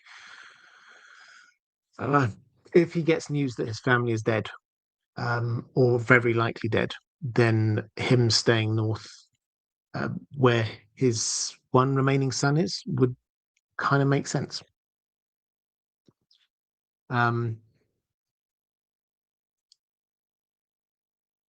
Let's go to a question from Marcus W. Montgomery. What if there is a weirwood stump under the melted blades of the Iron Throne? Oh, so I mean, I think this is quite interesting. So, if there were, then that would be because there used to be a weirwood tree growing there. I don't think we've got any hint that that is the case. The Where the Red Keep came from originally, it was a wooded hill. We're told that when it first became known as Aegon's High Hill, there were trees on there, and it's entirely possible there were werewood trees there. So that's possible, and we certainly have House of the Dragon had there being an actual weirwood in the Godswood there in King's Landing. The thing for weirwood trees for this to have any significance, it would still need to be connected in with the soil through the roots. Now, I don't think that Maegor, in ordering the construction of the Red Keep, would have been, as far as we're aware, there's no particular love of the old gods there. He wouldn't have sort of instructed it to be built on top of a weirwood. And we also haven't had any kind of hints of that. Not people getting like weirwood dreams, like Jaime when he sleeps on a weirwood stump gets weirwood dreams. So I think the answer is no. I like the idea. People enjoying easy for me to say about wear weirwoods. When Stephen Donnelly, when will you wear weirwood wigs? Yes, absolutely. Let's go to a question from Craig. In the chaos after Jon's assassination, how long will his killers hold power? What happens in the aftermath? This is a really good question because this is chaos. I think chaos is the only really right way of saying it. What will happen is going to be probably a bloodbath. And probably we will see it through Melisandre's eyes. Now, the only two characters we got there, POV characters at the moment we've got there are Melisandre and Jon. The only way we'd see it through Jon's eyes is if we see it through Ghost's eyes. I love that, but I don't think George is going to give us that. He created the Melisandre POV, I think, for this very purpose. You see him do this quite a lot when he realizes there's a bit of story that he wants to be telling, and for whatever reason that there aren't POV characters there. The POV characters have gone away, but he needs to tell this bit of the story. He will make sure he drops in a POV character. Classic example is he needs to tell the story of what's going on in Meereen, but Dany's left Meereen. Soon we're going to have other POV characters arriving, Tyrion and the like. But in the short term, no, we've got no characters there at all. But he wanted to show us what was going on, so he makes Sir Barristan a POV character. The same thing I think has happened up here with Melisandre. The POV characters have gone. Sam has gone. Jon gone, sort of. So he's got Melisandre now. So we can now see the next bit from Melisandre's POV.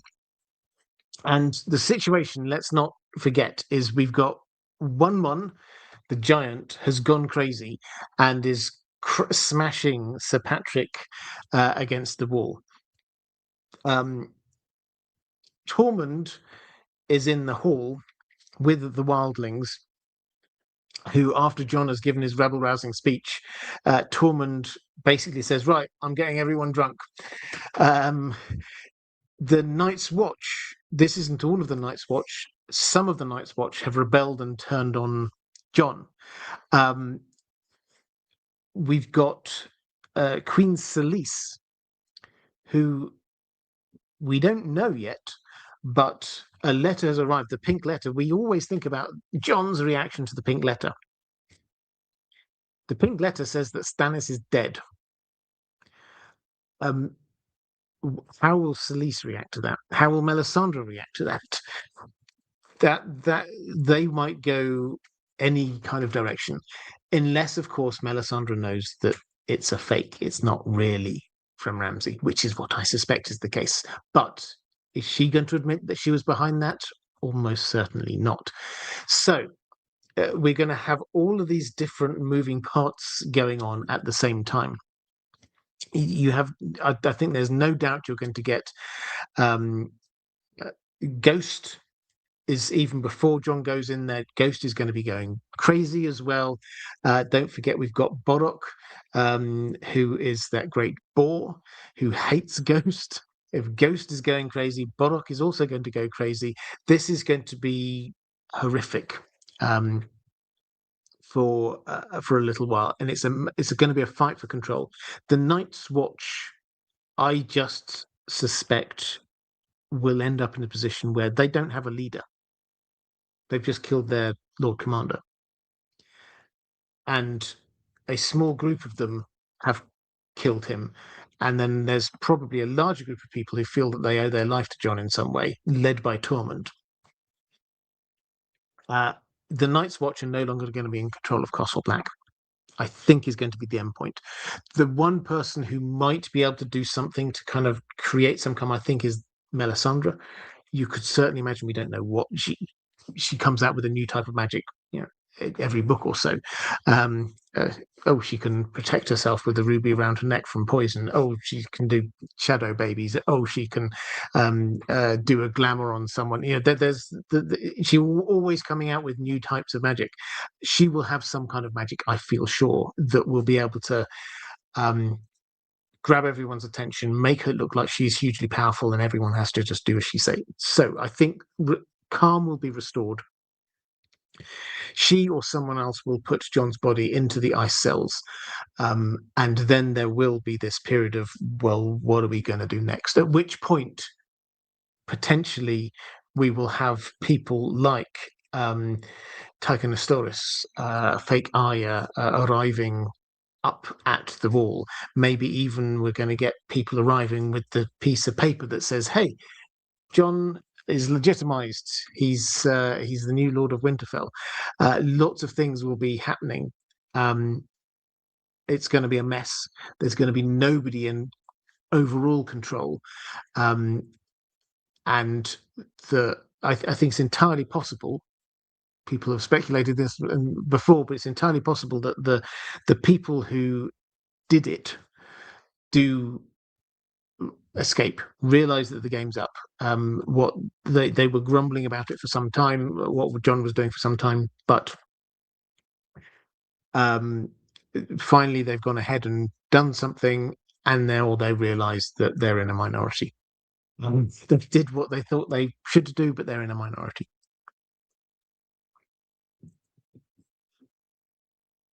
Paris G. Summerhall is key to the promised prince prophecy, and obviously the place where Aegon V tried to bring back dragons. Do you think its tragedy is related to the reappearance of the others? The timelines do match up. Yeah. So I have to revisit this. I think is the honest answer, because it's a thought that does keep on reappearing. When you say the timelines match up, yeah, they do, sort of. In as much as us knowing when the others started to reappear, our best guess is by it's not a happy calculation, but you can try and work out how long Craster has been doing what he's been doing. because he's been obviously leaving out his sons, and how long those he had to have been doing that for. Um, you can, if you say that's going on for like 40 or so years, you can start to match that up to perhaps Summerhall in some way. So yeah, the timing sort of work. The fact that George R. R. Martin has kept it so secret, not just because of this is the fates of Dunk and Egg, but is there something else going on there? It is all rather suspicious. And we do know that um, the reappearance of the dragons kind of like raises the magical temperature of the world in a way. When Dany's dragons come back, then glass candles start working. Fire magicians in Karth get more powerful. That kind of thing. So maybe Aegon, who did a lot of research, let's not forget,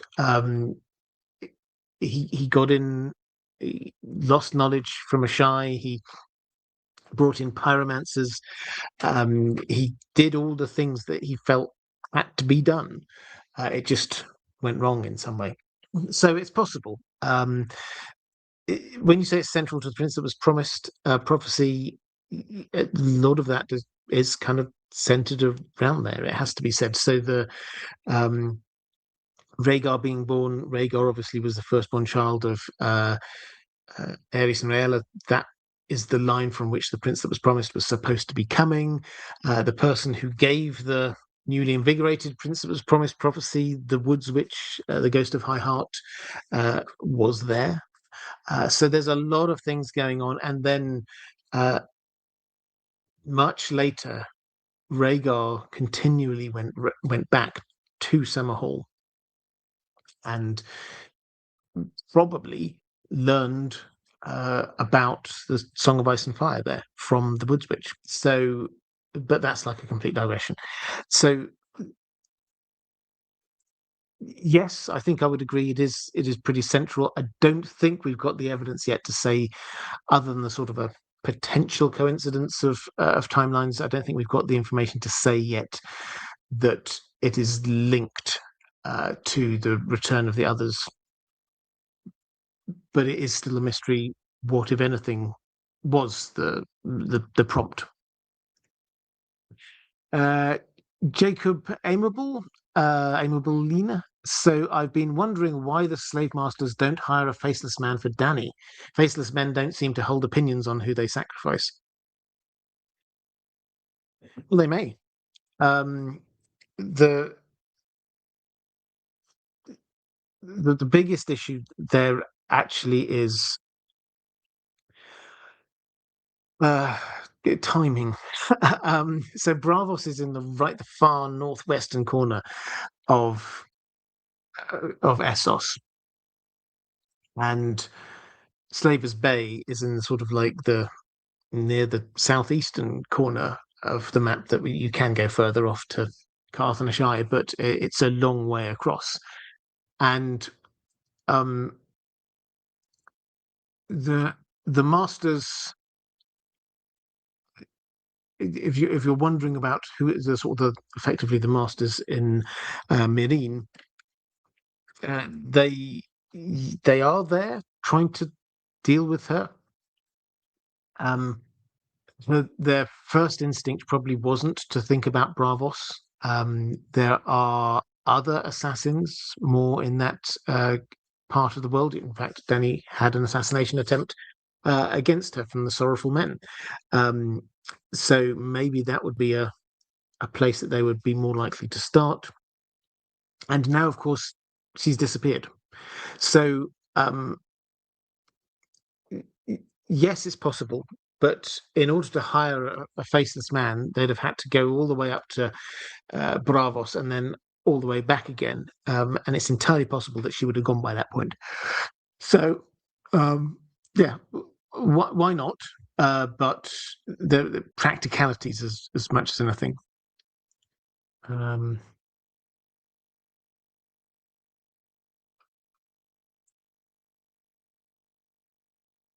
Paul Whitrock. I missed the Arya one last week, but do you think the intimacy between her and Gendry is something George R. R. Martin would actually write, or just a weird D&D edition. So,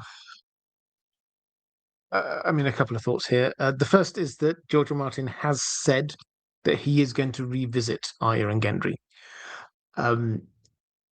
So what that probably means is if she comes back, and this does actually sort of tangentially fit in with the might Arya kill Lady Stoneheart thing, is that Lady Stoneheart leads the Brotherhood Without Banners. Gendry is currently the blacksmith for the Brotherhood Without Banners. If Arya is coming back to try and find this mysterious Lady Stoneheart, a good place for her to start would be the inn at the crossroads. There's a good chance that she will be able to find Gendry. So that is being revisited, but we have to remember Arya is still very young. I don't remember off the top of my head what age she is now, but 13, maybe something like that. So yeah, I within the context of the TV show, just the TV show, I mean, I know people had different views on this. I actually didn't mind it. I have to say, it kind of felt I quite liked that episode. That was the Night of the Seven Kingdoms episode, the Knighting Brienne episode. It was the one where you're talking about this is the last night before the big battle with the others. The army of the dead is coming. And if you remember that episode, then it was moving around from place to place. How do people cope with this? Knowing there's a very good chance that tomorrow they will die. And you get some people are drinking, some people are just like gathering together and telling stories, some people are like Jamie and Brienne. That was clearly a recognition from him of something that perhaps should have happened a long time ago, setting some old wrongs right. And so all these different reactions by people, and it as something for Arya, who's a grown-up Arya on the TV show and a grown-up Gendry. Why not? I mean, I know some people found it a bit weird. I didn't hate it myself, but in the books, no, she's too young. I hope too young for George R. R. Martin to do that.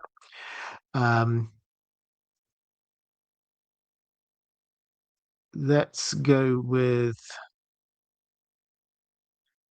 Carl Carlsnack saying Jon banging his Aunt Dany is weird enough. Yeah. Let's go with a question from the chat. Oh no, the chat from Patreon. Ranabin Mitra saying salutations, Robert and Dan the dog. I hope you're well enjoying the weather. Today's question, I hope you don't mind. It was, you said it was a long question. I've paraphrased this quite a bit, so I hope you don't mind. Is thanks to a few observations from Michael Talks About Stuff YouTube channel regarding Jon's plot arc for the second half of The Winds of Winter, or Dream of Spring. And the overall narrative here, so Jon does come back. He now trusts Melisandre a whole lot more because she's involved in him being brought back. She tells him about the other servants she saw in the fire. She saw these two characters who she was convinced were the champions of the Great Other. Now we know that she saw Bloodraven and Bran, but she's decided they are the champions of the Great Other. And so she sends Jon north to Bloodraven's cave to deal with this, where he's then fighting or coming up against Bran. And this kind of creates Bran being this last hero kind of figure who's sort of gone off on this journey, getting the help of the Children of the Forest. And Jon actually then becomes like the Night's King from the legends, particularly if with Melisandre he has shadow babies, but that's then kind of inverting it in a way. So what do I think about it? Yeah, I'm not personally, I'm not convinced. There was you're right. George R. R. Martin did talk about in his original pitch. He talked about a great antipathy growing between Bran and Jon. I don't personally think that that is something which has survived to this story that we have now.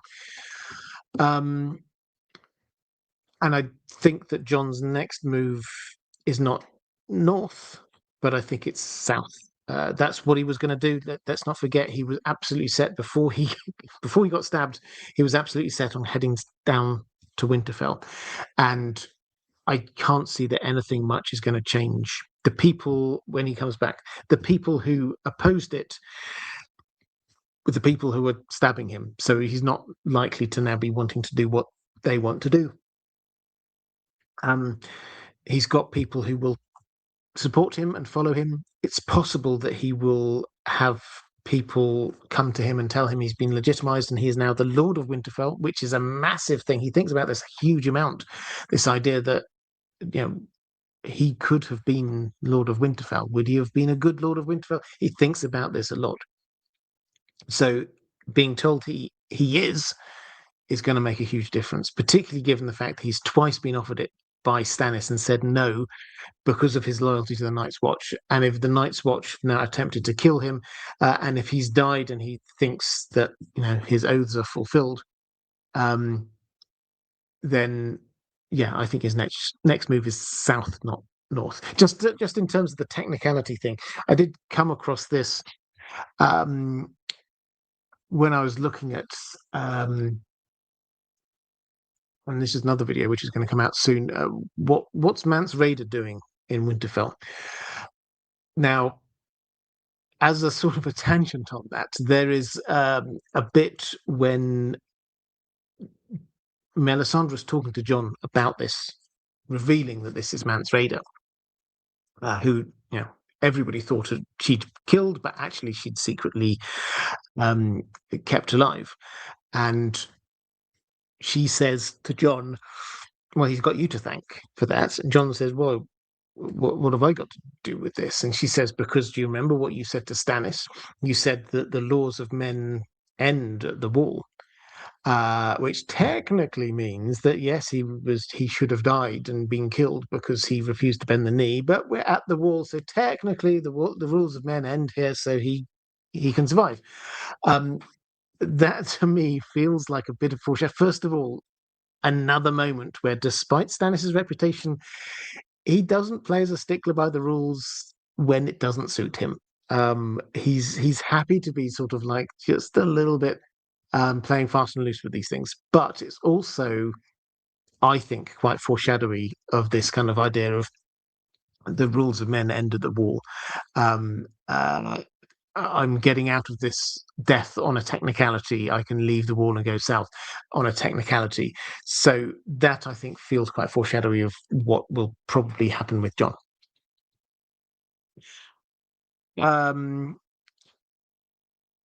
Okay, let's have a quick flick back through the chat.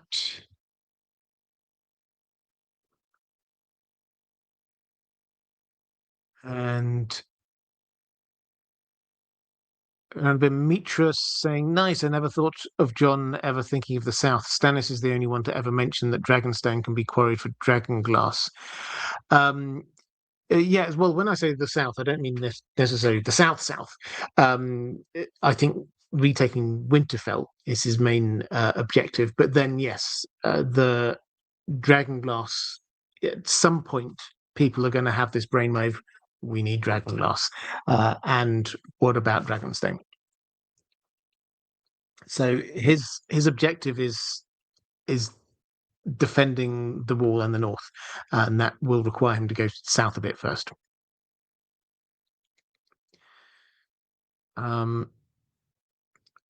Question from A.D. Ross. Greetings, Sir Robert. Prior to the Pink Letter, a lot of Jon's actions in attempting to integrate the wildlings, reform the Watch, and navigate relations with Stannis were already attracting resentment from the other Night's Watchmen. Do you think his assassination was inevitable, regardless of his reaction to the Pink Letter, or could he have succeeded in shoring up the defences of the wall ahead of the White Walkers' eventual attack?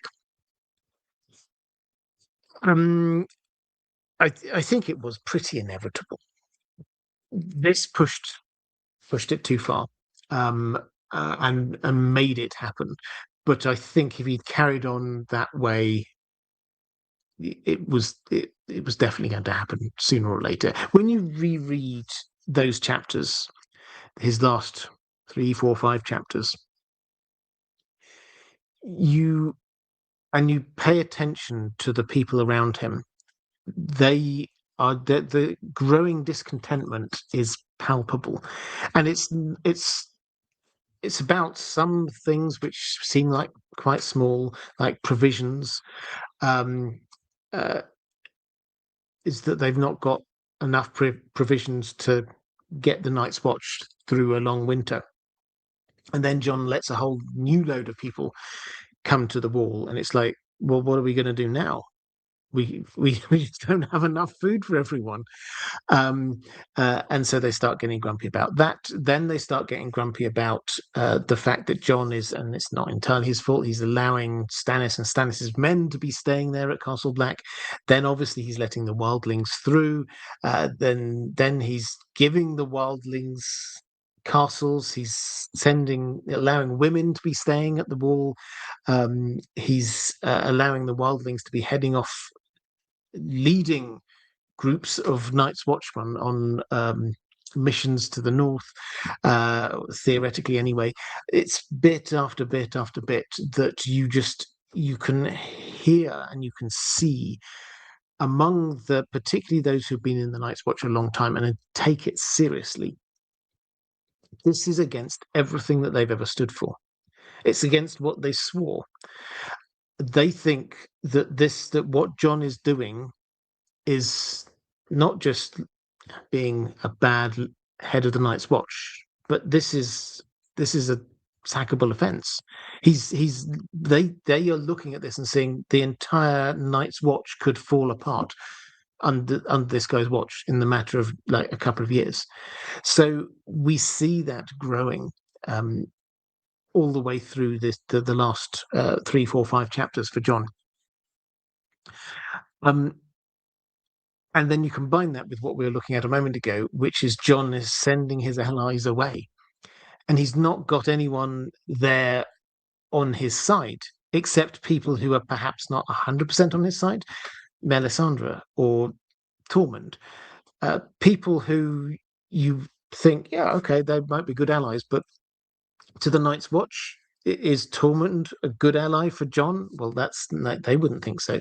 They were fighting him not too long ago, and now here he is being in Jon's inner councils. So no, I think it is. It was like the best tragedies. It was pretty inevitable. What the trigger was, that could have happened at any time, but Jon's actions led to that.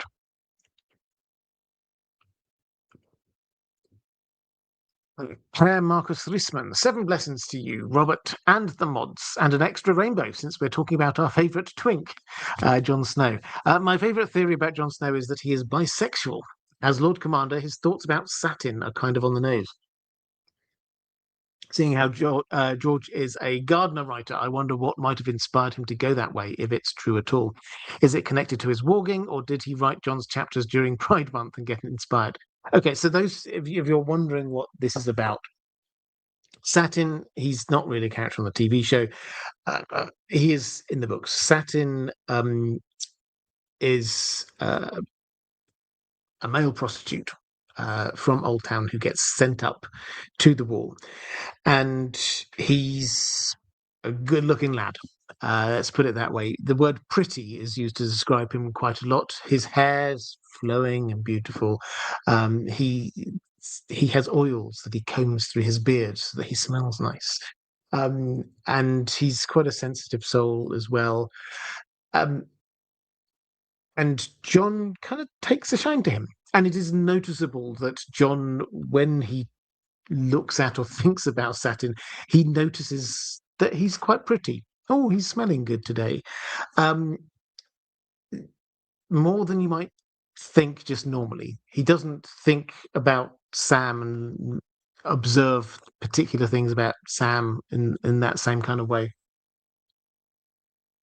I Is this signs of attraction? Well, I'm happy for people to read into this how they wish. I think George has left it open to that. Personally, I think I read a difference in how he looks at and sees Ygritte, for example, even Melisandre, um, and how he looks at and thinks about Satin. Um, but yeah, it is noticeable, and people have started picking up on it within the story, that they seem to think, oh, Jon's favouring Satin. Why do he's keeping Satin close by him as his steward? So people kind of picking up on it. I think he's left it open, but I don't think that's where he's going with it. It's just my take. Um, Maura Lee saying, "Hi, Robert and Dan. I hope you're both well." At the end of the TV show, Jon ends up back with his brothers of the Night's Watch after killing Dany. Most likely, he'll probably end up with a similar destiny. But do you think it will be for the same reason, him killing Dany, or do you see a different fate for him? Once he is resurrected, he really would have no reason to stay with the Night's Watch, since with his death, his watch had ended. He can now go anywhere and be anything he chooses.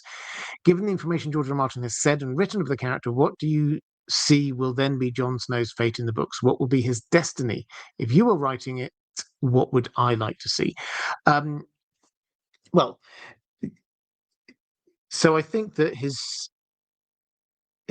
fate in the books is, I mean, it's largely what we've been covering. I think when he comes back, so he's skin changes into Ghost, he comes back as himself. At which point, these expectations on him will start to grow and grow. He will head down to Winterfell. I think that was what he was wanting to do beforehand.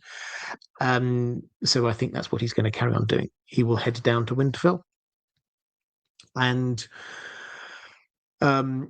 he will try and retake it. And I think he will try to unite the North in some way.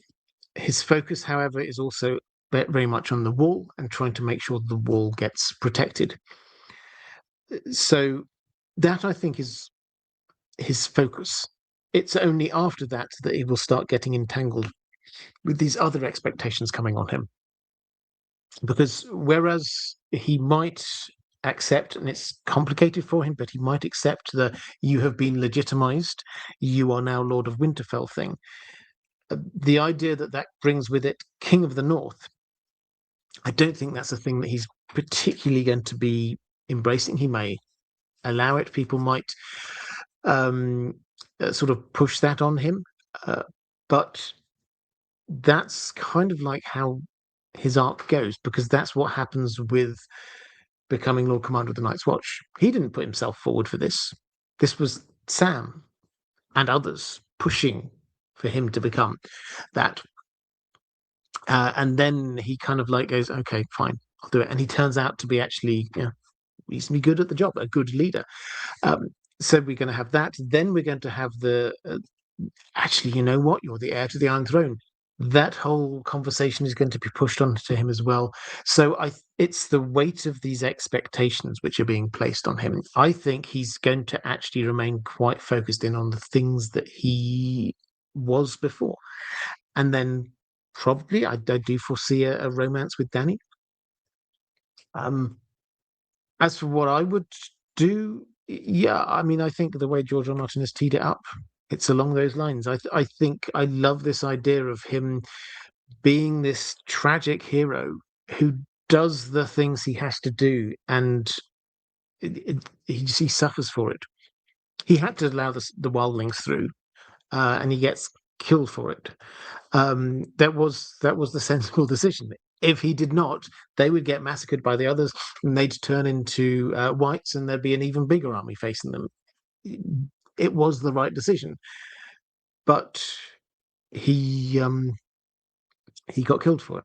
It was the right decision to send Sam down to Old Town, but that meant that he lost his closest ally and best friend up there. It was the right plan to be sending people off into the other forts along the wall. But that again cost him his friends and allies. So he's doing the right things, but tragedy is following in his footsteps. So yeah, I think that the idea of him being this character who is noble in the sense of he's not perfect by any stretch of the imagination, but he's generally trying to do the right thing, but bad stuff happens to him and he just keeps on soldiering on and losing more and more of the will to live.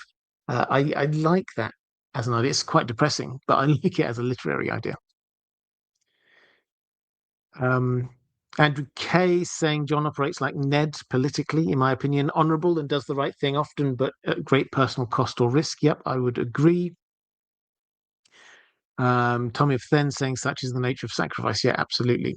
Aglos Lucatos saying hello, Robert. Hope you're well. I am. I've always believed that Jon fulfills the requirements of the Azor Ahai prophecy through his assassination, since his wounds seem to be smoking and Bowen Marsh has tears in his eyes while stabbing him, human tears containing salt. This could be interpreted as Jon's death marking the symbolic birth of a different character, Azor Ahai, or it could simply mean that George is teasing us as he often does. Either way, I don't think the words he uses are coincidental. What do you think?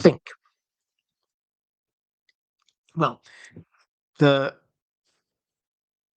the quote, in case you missed this is from when Jon is getting stabbed. This is the quote. Then Bowen Marsh stood there before him, tears running down his cheeks, for the watch. He punched Jon in the belly. When he pulled his hand away, the dagger stayed where he had buried it. Jon fell to his knees. He found the dagger's hilt and wrenched it free. In the cold night air, the wound was smoking. So we do have salt and smoke. It's also possible that this could have similar bit of imagery could happen when he is resurrected, so to speak. If, as I think is likely, he's going to be put into the ice cells and then put on some kind of funeral pyre, so the water, the ice melts. Um, the wall, we've been told lots of times, the wall is weeping or about to weep, so we get the tears from that, and that is salty. Don't forget, Bran, when he went under the wall, he tasted the salt from a drip from the wall. So we get salt from that, smoke from the funeral pyre. You could certainly see that as fulfilling that bit of the prophecy. Dany, born on Dragonstone, the salt from the waves, the smoke and Dragonstone. There's like these fissures. It's kind of like volcanic island fissures where smoke's coming up, salt and smoke. Similarly, there's a funeral pyre for her rebirth that she emerges from. Again, another echo of Jon and Dany, potentially, if that's the way that Jon comes back. She kind of emerges. There's the tears for the death of Drogo and from Miri Mazdur, and then the smoke from the funeral pyre. So you can get these things from lots of different, pardon me, lots of different places. Yes, George is playing with us. I think that's the only honest way of saying this, is that you can look for these things in lots of different ways. We get Maester Aemon, who is no fool. Maester Aemon says he thought that it was Rhaegar because of tragedy at Summerhall. And at Summerhall, then there's the tears for all of those who died, and then there's the smoke from the fire. So salt and smoke. That's what he thought. And then Melisandre thought it was Stannis because of the Dragonstone link again. So there's lots of ways you can interpret this. And that, I think, is one of the things George R. Martin is telling us, is that you can't take that as a sign of it's definitely that person because of this thing here. We will be able to look back and say, yes, because of that, but not look forward and say, this person because of that, if that makes sense. I think you will find that George R. R. Martin is happy to show this imagery in lots of different ways, and we will see salt and smoke increasingly as imagery around the possible candidates to be Azor Ahai. Adam Riggs, is it ever explained why the wall is salty? I mean, we don't have a sort of a definitive explanation other than certainly the starting point of the the wall, that it was water from lakes. They could be saltwater lakes, created into ice blocks, hauled across by giants, and then forming up the wall. So that's could be salt water in there. Beyond that, no, we've not really got an explanation. And Samantha Drake, how will Jon survive his wounds that have already killed him once when he defrosts or whatever? Will Melisandre be a part of that? How will the wildlings react to his resurrection? Okay, so the wounds is an interesting one.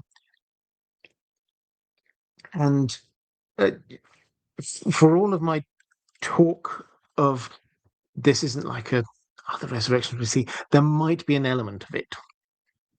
In as much as George R. Martin, he did rather famously a few years ago, he did an interview with Vanity Fair, I think it was, and he sort of said Beric Dondarrion was the foreshadowing, as a Firewhite, was foreshadowing for Jon, which was a kind of a throwaway remark, which sent everybody go, oh, so Jon's coming back. He was saying this in the context of the TV show, obviously. But also it got us thinking, oh, so there's different types of whites. We get ice whites and we get fire whites. But the hint, therefore, is that, yeah, this is he's coming back potentially as some sort of a fire white as well in some way. It's so there might be an element of that. There might be an element of George R. Martin sort of hand waving over this and just sort of saying, okay, so it's so cold, his body gets taken to the ice cells, and it all gets kind of frozen in stasis, so he doesn't get any worse. And then maybe the fire, if he gets resurrected through some use of fire, then that kind of cauterizes the wounds. I don't know. It's possible to be stabbed a few times and they miss the main organs. So maybe that happened, or maybe it is a little bit of magic from Melisandre. You could certainly see it doesn't ruin any of our thoughts that Jon is skin changed into Ghost and then comes back into this kind of revitalized body of his, for him to come back to life, as it were, and then sort of stagger and collapse and then get healed by Melisandre. That I think doesn't affect anything. So yeah, there are a number of different ways this could work, but yeah, I don't think the wounds are going to be the issue. How will the wildlings react to his resurrection? In a variety of different ways would be my guess. It's entirely possible it depends on who is shaping opinion in Castle Black at the time. So I think Melisandre is going to be central to a lot of this. She is going to claim credit, even if she's not much there to credit. And she's going to be like, he has come back. Our Lord has brought him back through me. Da da da da. And if she can do that, then perhaps she can get some people on her side. But I think it's fair to say the reaction of the wildlings. It's not just the wildlings. It will be people generally, and this idea that he has come back from the dead is going to be kind of freaky for a lot of people. A lot of people aren't going to be 100% sure. Is it still you in there? Is going to be like a normal kind of question. So yeah, we'll have to kind of wait and see. And I think it might indirectly lead him to embrace more the skin changing part, the walking part of who he is, because the wildlings would actually understand that. The people south of the wall would be quite suspicious of this, let's put it that way. But the wildlings will be, there's a sort of an understanding that a skin changer would go into their animal, and therefore theoretically, okay, so if the body actually didn't fully die, if it was just like frozen and then brought back, okay, maybe. So it's entirely possible that the wildlings, some of the wildlings, will kind of understand at a level that a lot of the Southerners wouldn't.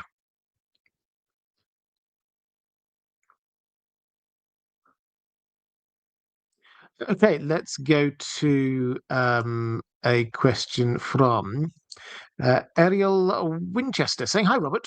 I really like your theory or thought that at the end of the series we will still not know who the prince that was promised or Azor Ahai truly was, but they will see pieces completed by different people. How do you see Jon contributing to the prophecy? How do you envision his role in defeating the others and the final big bad, Euron? Second fun question, do you see him going north of the wall like the end of the show? It was one of the endings I felt was truly fitting." Yeah, I've sort of answered that one already, so I hope you don't mind me referring you to the answer I gave some moments ago. On that one, in terms of the thought that once this is all done, and this is just my general feeling, once the whole story is written, let's imagine that wonderful day, we will get to it, and then we'll look back, and we will still be able to debate and discuss who actually was Azor Ahai Reborn, or who was the prince that was promised, because you could read the story in a number of different ways. And that is one of the marks of good fiction, is that it does not stop the debate. Once something's finished, that does not stop the debate. You're still working with people nowadays. You can study Hamlet and still interpret it in a number of different ways. And I'm not saying A Song of Ice and Fire is like Hamlet, but you know the point I'm trying to make is that you have good a good story with good characters, good literature in some way, then it leaves open questions of interpretation, not just so here's the end of the story. And we're all done and everything's explained. George R. Martin is going to leave a lot of things, I wouldn't say unexplained, but open for informed debate. So within that, yes, I think that there's potential for different people to be doing different things, all of which fit this kind of Azor Ahai Prince that was promised theme. And where does Jon fit in this? Well, he's leading the defense. He may not be the person who does the huge amount, the final bits of damage. Dany's on a dragon going to be doing a huge amount of damage. Maybe Jon will get a dragon at some point, but I don't think he's going to be the person doing. I firmly believe that with the magic that created the others has to be unmade, and I think that's a Bran thing, not a Jon thing. I don't think this is going to end up in just a big battle. That doesn't feel quite right.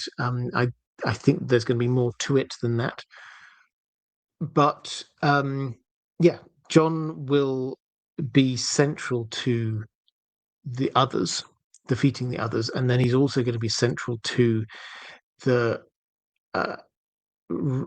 dealing with the threat from the dragons. As I say, I don't think this necessarily means all the dragons will die. I think that there's a good chance that Drogon might survive, but the dragons leaving Westeros, I think Jon will play a central part in. Rural Jora saying, "Love Jon, but Jon Snow, the later years TV show? No, sir. Of all the stories that need to be told, this simply isn't a priority, it has to be said." Yeah, well, I'll give a quick update on that one in case people have missed the most recent bits of news. So we heard first, it was a few years ago now, that Kit Harington had got together a team to create a Jon Snow spin-off, a sequel story, Jon Snow's story after the end of Game of Thrones. And this was going to be show canon, not book canon. And he got together, obviously the HBO people, they like Kit Harington. He did a good job. They were willing to entertain this as an idea. They were looking for ideas. They still are looking for ideas for where they go with this franchise, which is, let's not forget, still at this moment, the biggest thing that HBO do. Game of Thrones was the biggest thing that they have ever done. House of the Dragon, season one at least, was the next biggest thing after that. This is huge, and Night of the Seven Kingdoms, huge. So they are looking for stuff. So they were willing to entertain this.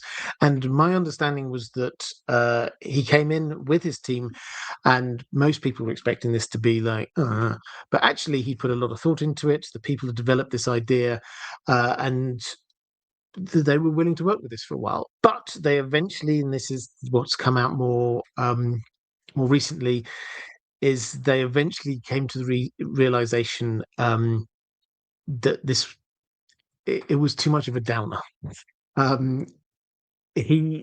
Basically the story that we're told, the hints that we've got is that this will be Jon. He's gone north of the wall, and he's just depressed from it all, everything that happened, and so he chases off Ghost, and then he throws away his sword, and then he builds a shelter, and then he knocks it down, and then he builds a shelter again, and it's just basically him working through his trauma. And the execs decided, I think rightly, that that's just too much of a downer, too much of a drag for a TV show. It may have been, worthy in some way, but it wasn't there. And the kind of hints are, Kit Harington has been very, and kudos to him for this, he's been very open about his struggles with alcohol, particularly during the later years of doing the show, and also this kind of, I don't think he uses the word, but withdrawal afterwards, which again I completely understand. This was a huge thing. He became a global superstar.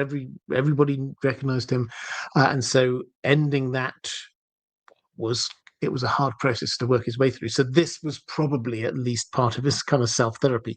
But as I say, respect to Kit Harington for facing up to those things and being open about it. But so they've decided they're not doing that. That has, I think the word they've used is shelved. That they're not saying it's not ever going to happen, but they put it aside for the time being. But then they've also got this idea of, they like the idea of having a successor show, not just going back in time before Game of Thrones, which is where the two we've got already are, and the next few things that seem to be on the radar, they're all in the past, but do it going forward with characters that people know and like already. And the current thinking is maybe they'll do something based in Essos and something perhaps with Arya, which the wording of what we've had is a little bit vague. Maybe Jon might make an appearance, but I think the idea is Arya, which does kind of tie in with a random blog post that George R. R. Martin came out with, I'm going to say 3 years ago now, when he happened to be passing through London. He passes through London most years, I've noticed. He's got a lot of friends over in London, and a lot of business connections, frankly, as well. And he met up with Maisie Williams, and he said, and had dinner or something with her, and he said, I can't tell you, but exciting plans that maybe one day will come out. And probably that's what it was. It was this kind of early, and if so, then this is quite a long time in gestation. In terms of spin-offs, we've obviously got the two we've got going on, but all the noises from HBO recently have been very positive. People don't want to be waiting more than a year for the next thing, etc., etc. Expect the next thing to get properly announced. I think will be a decision on Aegon's invasion, which I think is happening. We've not had any green lights yet. They are developing both films and TV show. There was recently a little bit of publicity around the films, but that wasn't attached to anything saying the TV show is not happening. I don't think a final decision has been made. But Aegon's invasion will, I think, be the next thing. Let's not forget, we've got this season and then one more season of House of the Dragon, which is probably then going to be in 2 years' time. And then we've got two more episodes of Dunk and Egg, 2 more seasons of Dunk and Egg. Unless George R. R. Martin gets around to writing another Dunk and Egg book, we're looking at potentially in 2028, we've run out of content. HBO has signaled very strongly they do not want that to happen. So expect Aegon's invasion to be announced at some point, I think, in the next 6 months, perhaps off the back of House of the Dragon, who knows? And one of the other spin-offs, surely they will announce as well. So I don't think they want to overload this, but they want us to be having more content.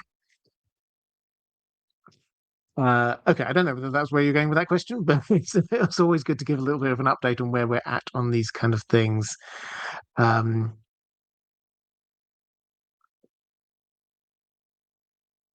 Rabbi Mitra saying, I suspect George R. Martin is quiet on his blog for a very good reason. He is quiet on his blog. This is the point at which it's starting to get noticeable, because he had said that what he would do was last summer he travelled. He was again in London. He was in Oxford. He went up to Glasgow, popped over to Northern Ireland, and I think Berlin he went to as well. He said he was going to give, not one long blog post, but mini blog posts with like updates from various different things, and then he just stopped doing them. So yes, it's been noticeable. There probably are reasons, but let's not speculate, because I don't know at all. If anyone's got any inside information, please do tell me. But I think that's it's noticeable that it has gone quite quiet on that. Let's go anyway. Where were we at? A question from Yeldenil, saying, "Hi Robert, I hope you're having a good week." I am. A short question this time. Do we have evidence that Ghost can hear? He's described as unnaturally quiet and an albino. I wonder. So, yes. First of all, yes, he's often described as unnaturally quiet. He's not mute in the sense that no noise ever emits from him. That he sometimes does sort of growl, but he doesn't do the kind of any other kind of wolfy noises. And most of the time, he is absolutely silent, like a ghost. So there's that there. Can he hear? Yes, I think almost certainly he certainly can respond to spoken commands, and it's entirely possible. If I had a couple of hours, I could probably go through and look to see the extent to which you could say that this is, because there's clearly a mind connection between Jon and Ghost, the extent to which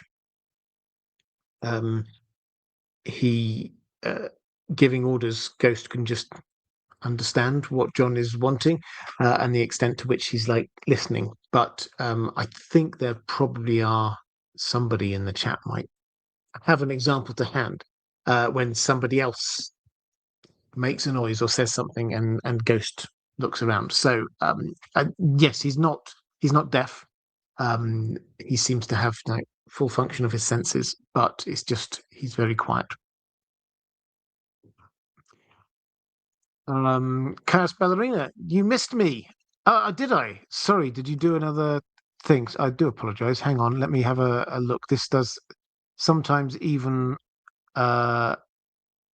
even super chats go missing. Okay, Chaos Ballerina, here we go. Apologies for that. Most fans agree Jon is the second head of the dragon. Who do you think is the third? Also, I think Jon is the mount Danny rides for love. Yeah, a lot of people say that.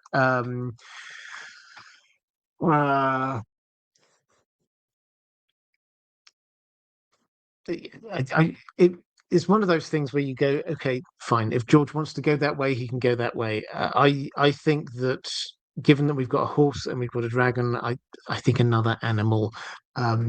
So that's just my take on how that works. And I think that the way that those things are structured in the House of the Undying makes me think that he is the love, and that mount is being ridden to love, which makes me want. And I have no idea where this might work. In my mind, there is a moment when Dany has to get to Jon, and the way to get to Jon is by riding on top of Ghost, which is sort of like doing the opposite and equal. If Jon is riding a dragon and then she rides a wolf, then that kind of works. But as I say, if he wishes to go down that other route, he can definitely do that.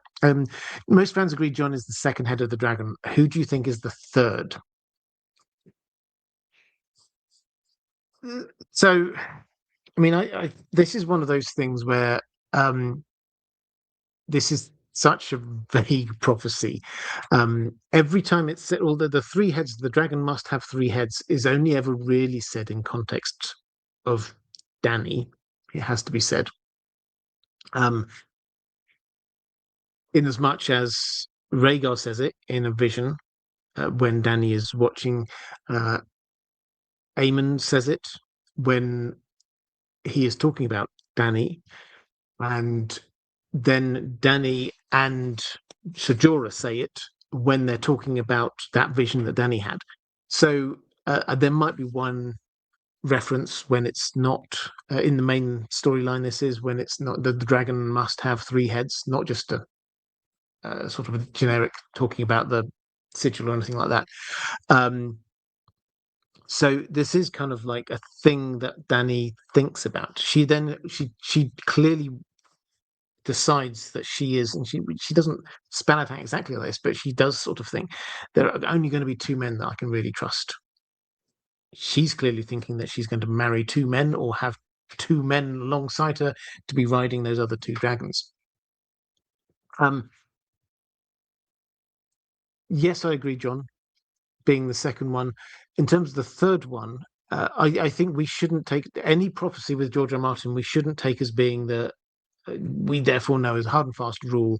This has to happen exactly how in our mind this should happen. In our mind, what should happen is yes, we should have Jon and Dany and another Targaryen. So we have three Targaryens riding the three dragons.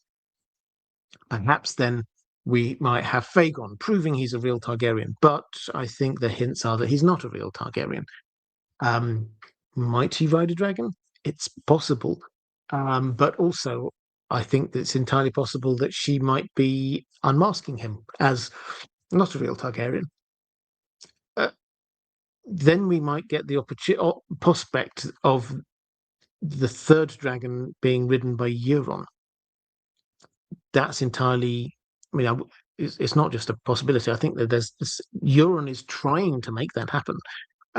Whether he succeeds is another matter, but we have to consider it as a possibility because Euron is trying to make it happen, and there's no reason to think that Dragonbinder doesn't do roughly what we think it does. If he's then the third Dragon Rider, does that make him the third head of the dragon? I don't know. So I think this is another one of those things where it's not just a hard and fast, we're just looking for the third Targaryen thing. I think we can interpret this in a few different ways. I think you can make a case for Tyrion as well, thematically. As I said, when you're looking at Jon and Dany with the mothers died in childbirth, brought up by a man who's probably not their father, looked down on for various reasons in their upbringing, all of those kinds of things.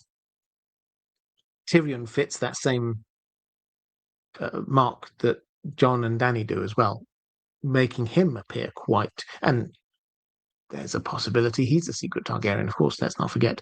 So, yeah, there's lots of possibilities going on there. I think this is another one of those ones where we will be able to look back at the end and say, you can interpret this in a number of different ways. Let's go with who have we gone to? Yeldenil. I talked about Sir Friend saying Happy Thursday, Robert. I'll be shocked if we don't see a combination of the Jon/Sam scenes with Jorah in the show. They're in the show in the books to allow for Jorah to wield the Longclaw. This frees up Jon to wield Dawn. Would love to hear your thoughts on how you think that might actually happen, and also how the characters might learn that Dawn also works against the others. It's easy to say it's obvious, but we surely need some kind of history or lore drop to confirm it, rather than just hoping it works. Best wishes, warmest regards, and to you. Well, yes, we do need some sort of a lore drop. There are plenty of ways with lore drops now. This isn't the kind of thing where I'm too concerned. It's a matter of which one of many different places might we get there. Sam will learn some things in Old Town, no doubt at all. Bran will learn things through the Weirwood network, no doubt at all about that. Howland Reed has got a huge amount of information. Howland Reed, let's not forget, we always talk about Ned Stark went to Starfall, to House Dane after the Tower of Joy. So did Howland Reed. And if our theory is right, and we will probably find out in about 3 months, if our theory is right, that Howland and Ashara Dane got together, then he's married into the Dane house. So he may well know about the history there, about the Sword of Dawn. So he might be able to tell Jon. How might this all work? Well, Dany, if we go back all the way to book 1, she does at some point say to Ser Jorah, you're my first member of my Queen's Guard, and I will give you a great longsword, I think she says, to defend me with. So that promise is kind of hovering over them. Now, obviously, Jorah has come back. Obviously, she now needs to welcome him back. I suspect he will need to do more than just present Tyrion. That was his plan. Here's Tyrion. You like me again? I think he will probably need to do a bit more than that. But if he does, assuming he does get back into her good books, then she will want him to have that sword. And so if she does have that sword, which sword would she want to give him? Well, the sword of his family, as a way to, and the combination here is her giving him the sword, and who is the person theoretically out of anyone who could get rid of that kind of stain of guilt over Jorah Mormont? Ned Stark's son, whoever the Lord of Winterfell is. Ned Stark basically sentenced Jorah to death for the slavery thing. And who could say, okay, I now free you from that? Well, Dany can say that to him, of course, but in the north, Jon Snow. So if he does, then that does free up the possibility of Longclaw going to Ser Jorah. And if we get Dawn, and if it is realized, Howland Reed realizes it, then getting that to Jon, I think, is the logical next step. Eric Super saying tinfoil hat. Jon embodies the Tully words. Jon chose duty over honor with Ygritte, then family over duty, going to Winterfell, and then Robb, honor over duty with the wife. Sansa chose duty over family, and Lady Stoneheart gave the kiss of life. Kiss life to Jon. I think that's what you're saying. So the family, duty, honor. These are the Tully words, which obviously come from Catelyn's side of the family. Jon choosing duty over honor. Yeah, perhaps. but that's more duty over love would be my take. If you're saying Lady Stoneheart will give the kiss of life to Jon, I think the biggest issue on this is distance. She is down in the Riverlands at the moment. Jon is up at the Wall. For her to travel all of that distance, that's months. And yeah, who's to say Jon might be and might be frozen for months before he comes back. But she's got things she's doing. She's not got a reason to be heading up north at the moment. She's got things she wants to be doing in the Riverlands, so she'd have to deal with that. And this would mean her going all the way to the north. I don't know, at the end of the book. I think Jon comes back before that. So I don't personally think it's Lady Stoneheart who brings Jon back. Frank, why were Othor and Jafer flowers sent back to the Wall by the others? So these were the two dead Night's Watchmen, the bodies that they kind of dragged back through the Wall, and then they woke up, and then one of them started attacking. Othor started attacking Jeor Mormont. Jon comes in, saves the day.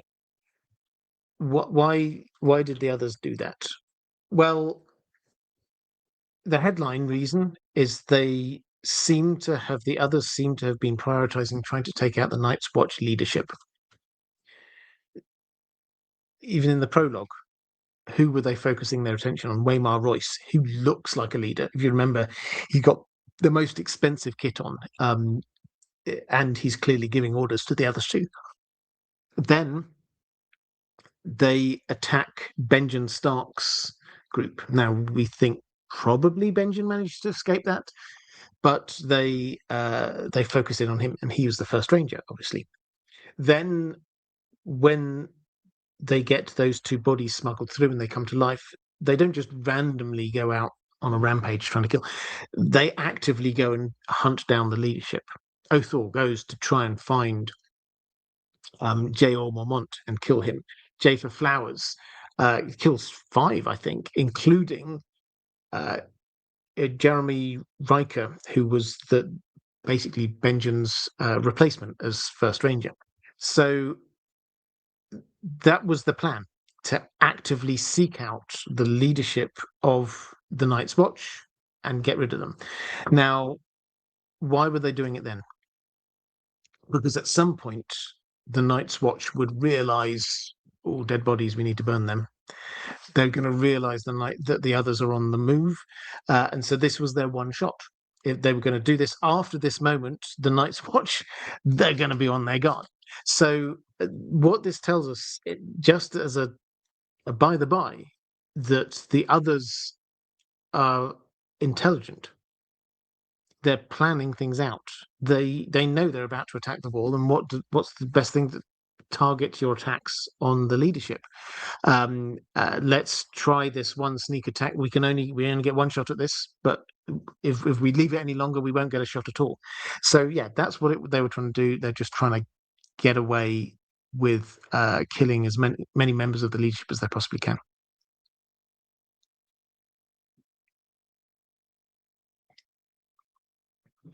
Commander Ray, one of the things that I like to think about is how much Tyrion affected Jon's future and character in general. He went from a bratty but good-hearted boy who whined about how unfair things were to become a leader and caring and taking interest in the people he called brothers, so much that they prevent Jon from deserting and eventually becoming Lord Commander.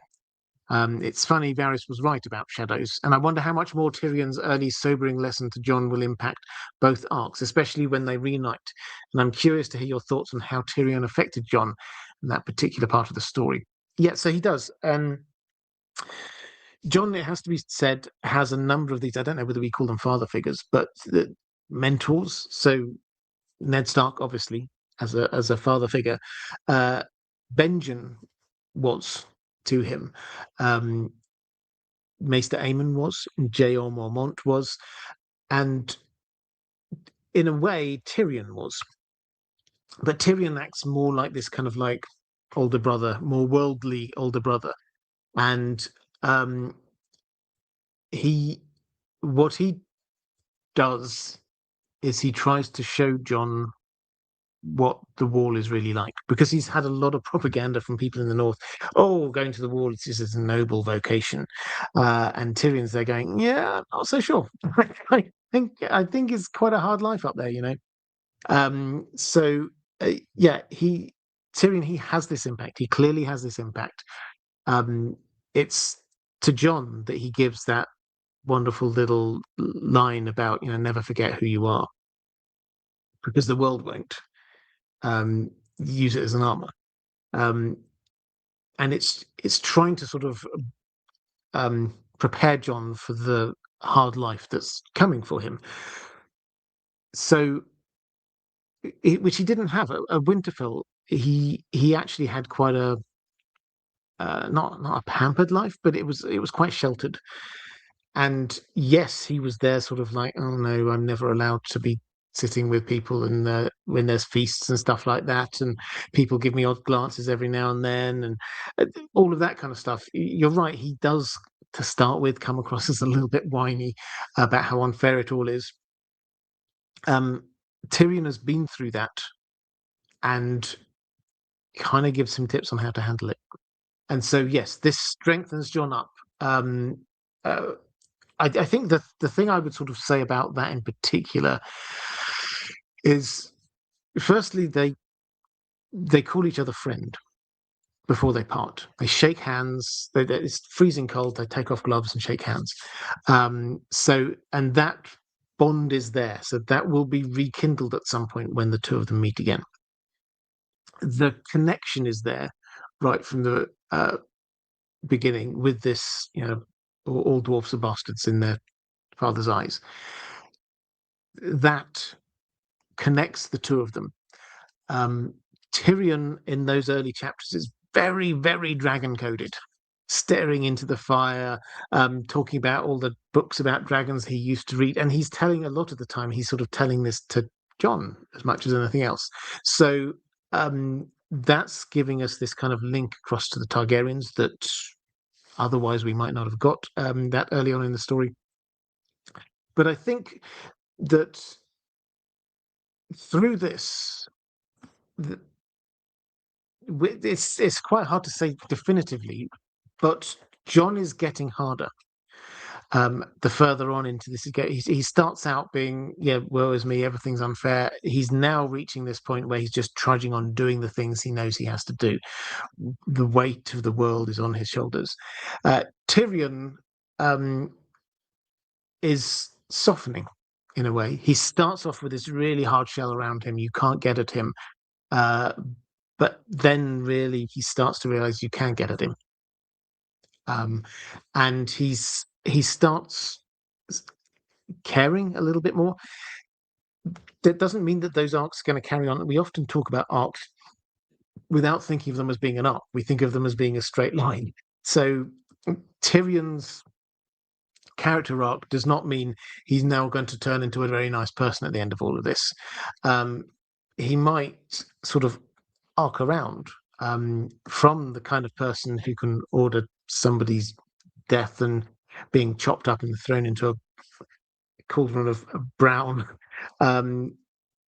from that kind of person, the kind of person who could be shooting his father dead on the privy, to somebody who actually, and this is where Penny as a character is really important, allows him to kind of see himself as other people see him, and sympathize with other people in just small ways. He doesn't treat Penny very well at all, don't get me wrong, but you can start to see a few cracks there.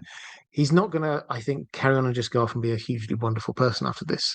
In the same way, I don't think that Jon is just going to come off and just get harder and harder and nastier and nastier. I think they're going to sort of curve around, as arcs should do.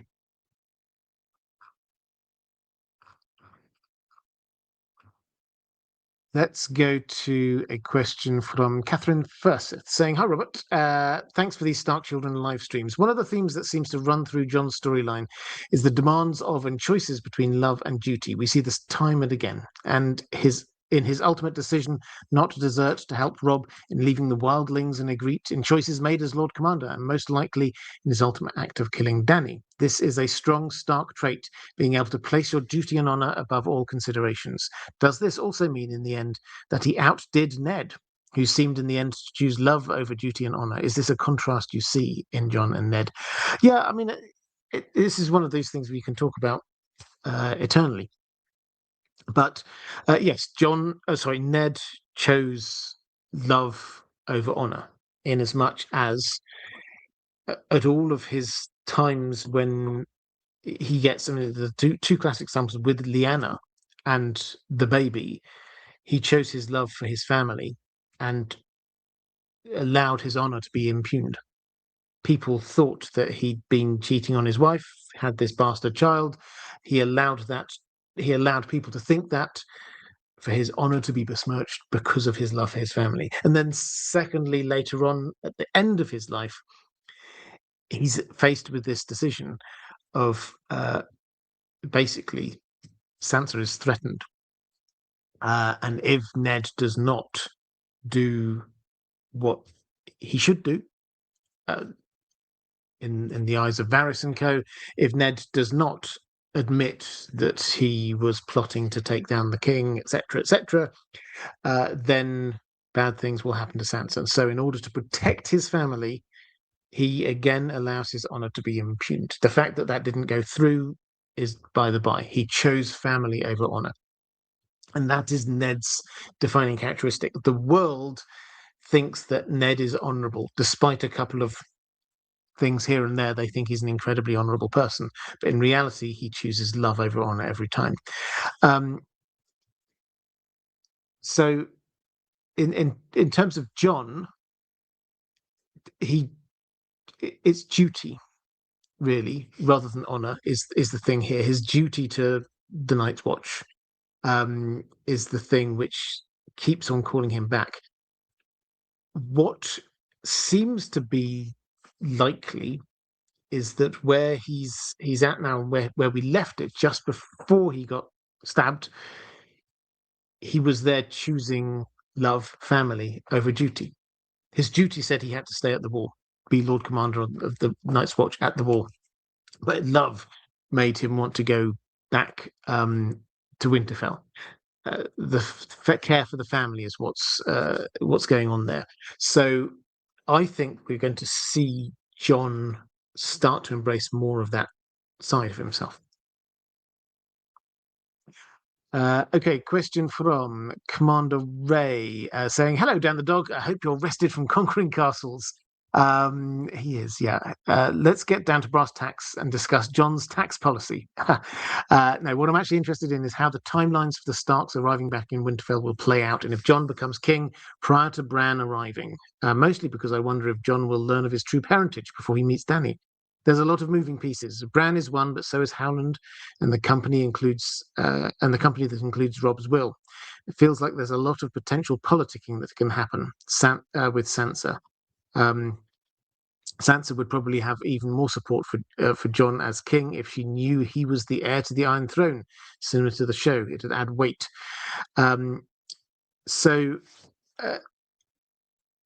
Question is, does Jon become king before learning his parentage? And does he meet Dany knowing he's a Targaryen, giving a more interesting dynamic between the two? So does he become king before learning about his parentage? Probably. My kind of feeling is that he will head south when he returns. He will head south.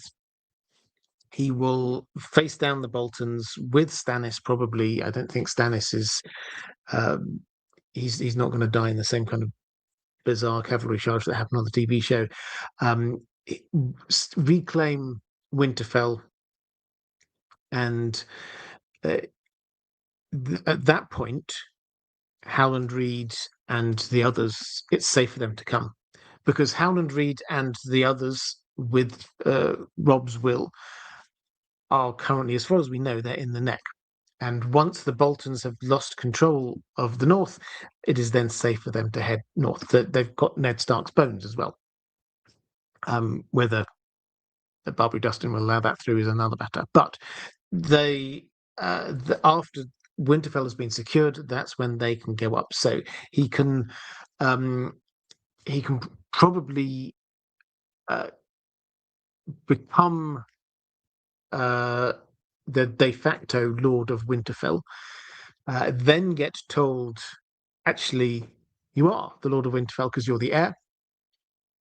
And then at some point after that, that's when Howland Reed or Bran or Sam or whoever, probably Howland Reed is my current favourite, will tell Jon about his parentage. They will tell him when he needs to know. And that is, I think, for Howland Reed, if he's kind of playing the Bloodraven game, it is when Jon has finished dealing with all the Winterfell stuff and when he's heading up to sort stuff at the wall, the great, actually, you are the prince that was promised. Simply telling him that he's a secret Targaryen isn't actually the end game for them. They don't really care about that. That wouldn't mean anything to Jon on its own. What would matter is the fact that, and there's this prophecy that says you have to be doing these things.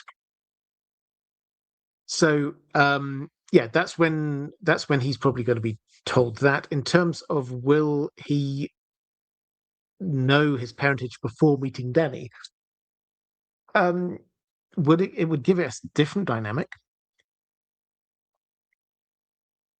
I think the thing that I think the show captured the right, and there's a lot I could say about that dynamic, but I think they captured right in the way that Jon could fall in love with Dany and then discover that they're related, and that would be up with this. George R. R. Martin, he's always saying anything that matters writing about is the heart in conflict with itself. Would Jon fall in love with Dany if he already knew that that's his aunt? Probably not. So if you're looking for the thing that George R. R. Martin would like writing about the most, then him falling in love with Dany and then discovering that they're related, which then makes him go, but Targaryens do this, so does that make it? Well, no, I've been brought up to know that that's wrong. That kind of moral, say quandary is probably the wrong word. I think he will know where he stands on this. But the heart in conflict with itself comes from him falling in love and then discovering, not the other way around.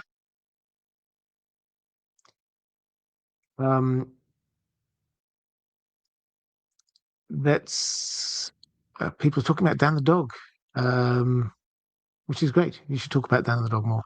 The reference to castles, in case I put up a picture on X. There was a little viewing post folly thing where we were on a walk, and sometimes you catch a picture of it's perfect. He was running there, very happy, both legs up in the air, or both legs, all legs up in the air,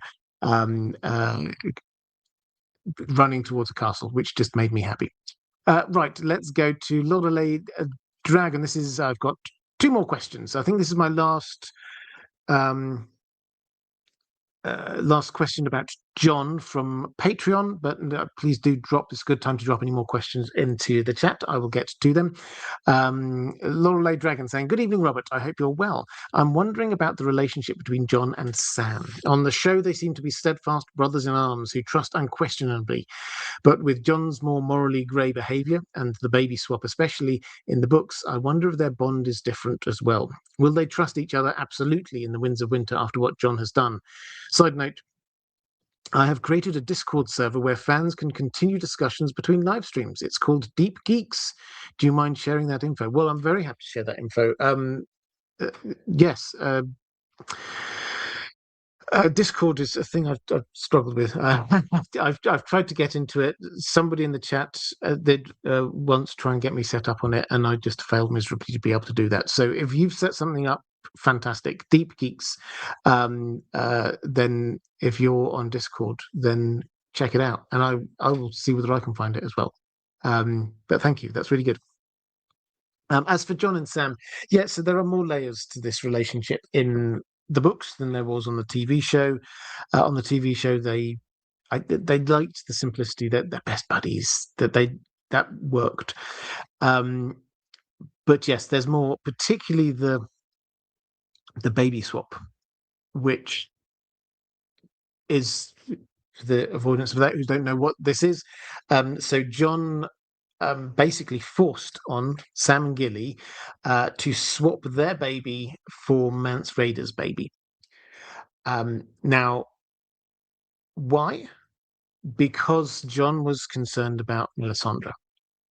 Melisandre goes around talking lots about king's blood, and if only she had some king's blood, she could do some proper magic. He will have looked around and thought, okay, so there's two bits of king's blood here. There's Maester Aemon, who, as we all know, he was the son of a king, brother of a king, uncle to kings. That's king's blood there. He had the chance to be king. He rejected it. That's some powerful king's blood going on. And then also you get Mance Rayder was the king beyond the wall. So from Melisandre's perspective, his baby must also be the heir to the king beyond the wall. So there's some king's blood going on there. Jon decided to save everything, to save both of them by sending them away. Sam Gilly, it really hit Gilly really badly, and Sam obviously loves Gilly, so that will have played into this. Sam wasn't happy, but then he got overtaken by seasickness. So there's a lot going on there, and Sam will be more in love with Gilly now than he was even to start with, because they've started sleeping together. So, will it be the same? Well, I think the headline is it's broadly going to carry on in the same sort of way. He's going to go down to Old Town.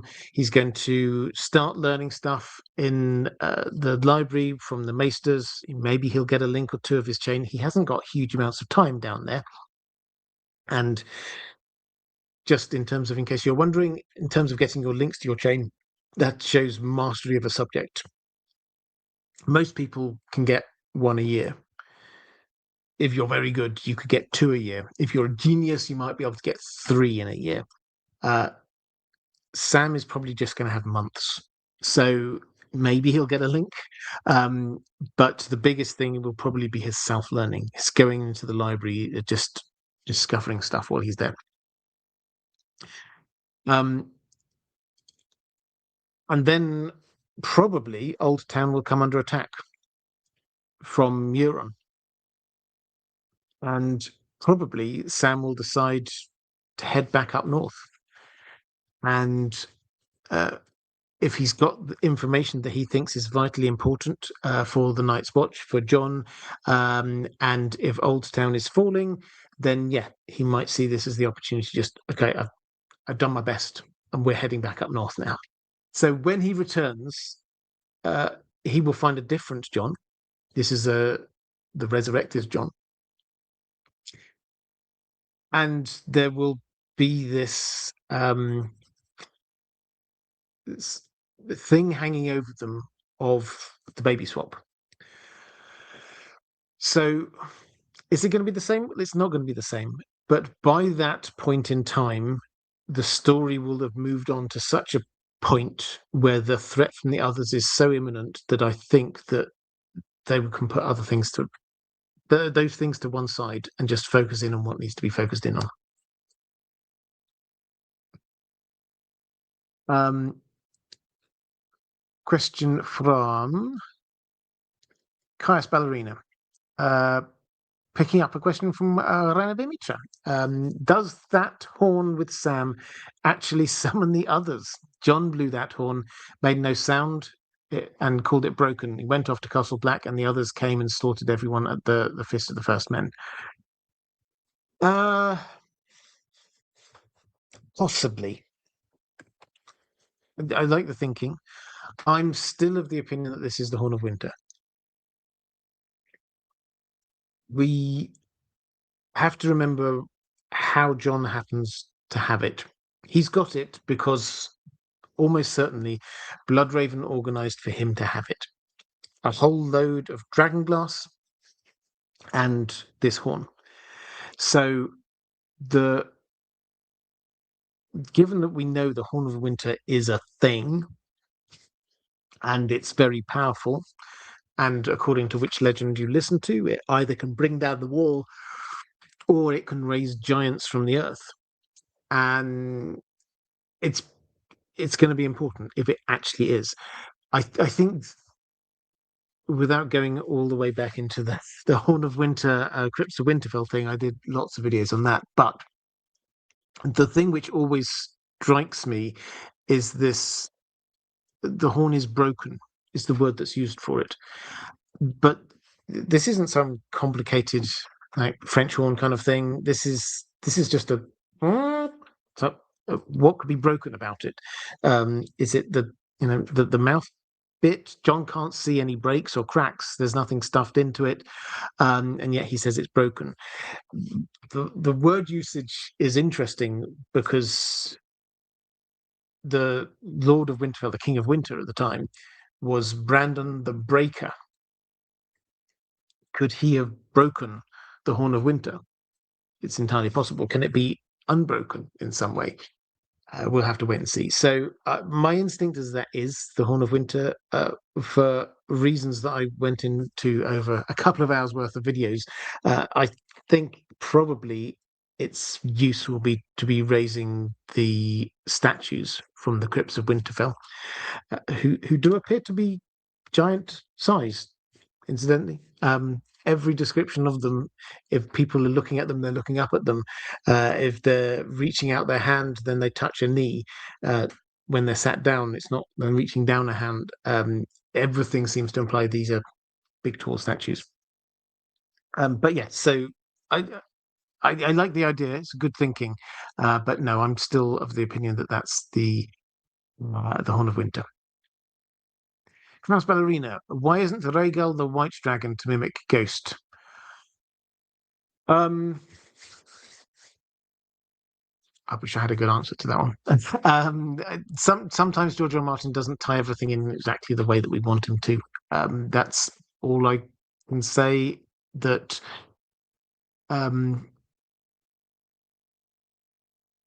yeah, maybe if he'd thought about it at the time. I think we have to remember that the world, the story as we're at now, and the world is so much more complex than when he started writing this. When he started writing this, he thought he was writing a trilogy, 3 books, and it has expanded and expanded and expanded. And we've got new characters and we've got new bits of foreshadowing. We've got this, we've got that, the other. Some of the things that are there in the very beginning are, it's not that they've had less thought put into them, but but they have had less thought put into them, in as much as there's these are not the end thoughts after decades of plotting a wider narrative with histories and everything like that. This is so an example is the Blackfire Rebellion. Now that wasn't really a thing. It was just like a little footnote in George's mind. When the Hedge Knight was written, no, there's no real mention of it. When we get to the Swan Sword, suddenly this is a huge background piece of information. So the earlier story is a lot simpler. Now, when they adapted that for the TV, they added in Blackfire Rebellion mentions, which I really liked. But the original story didn't have them because this was a smaller, simpler world at the time.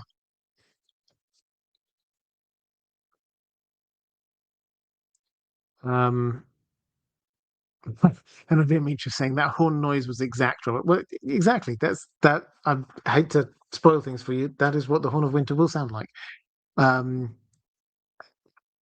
Alex Hops saying Viking horns are actually quite hard to sound properly. I can well believe it. Um,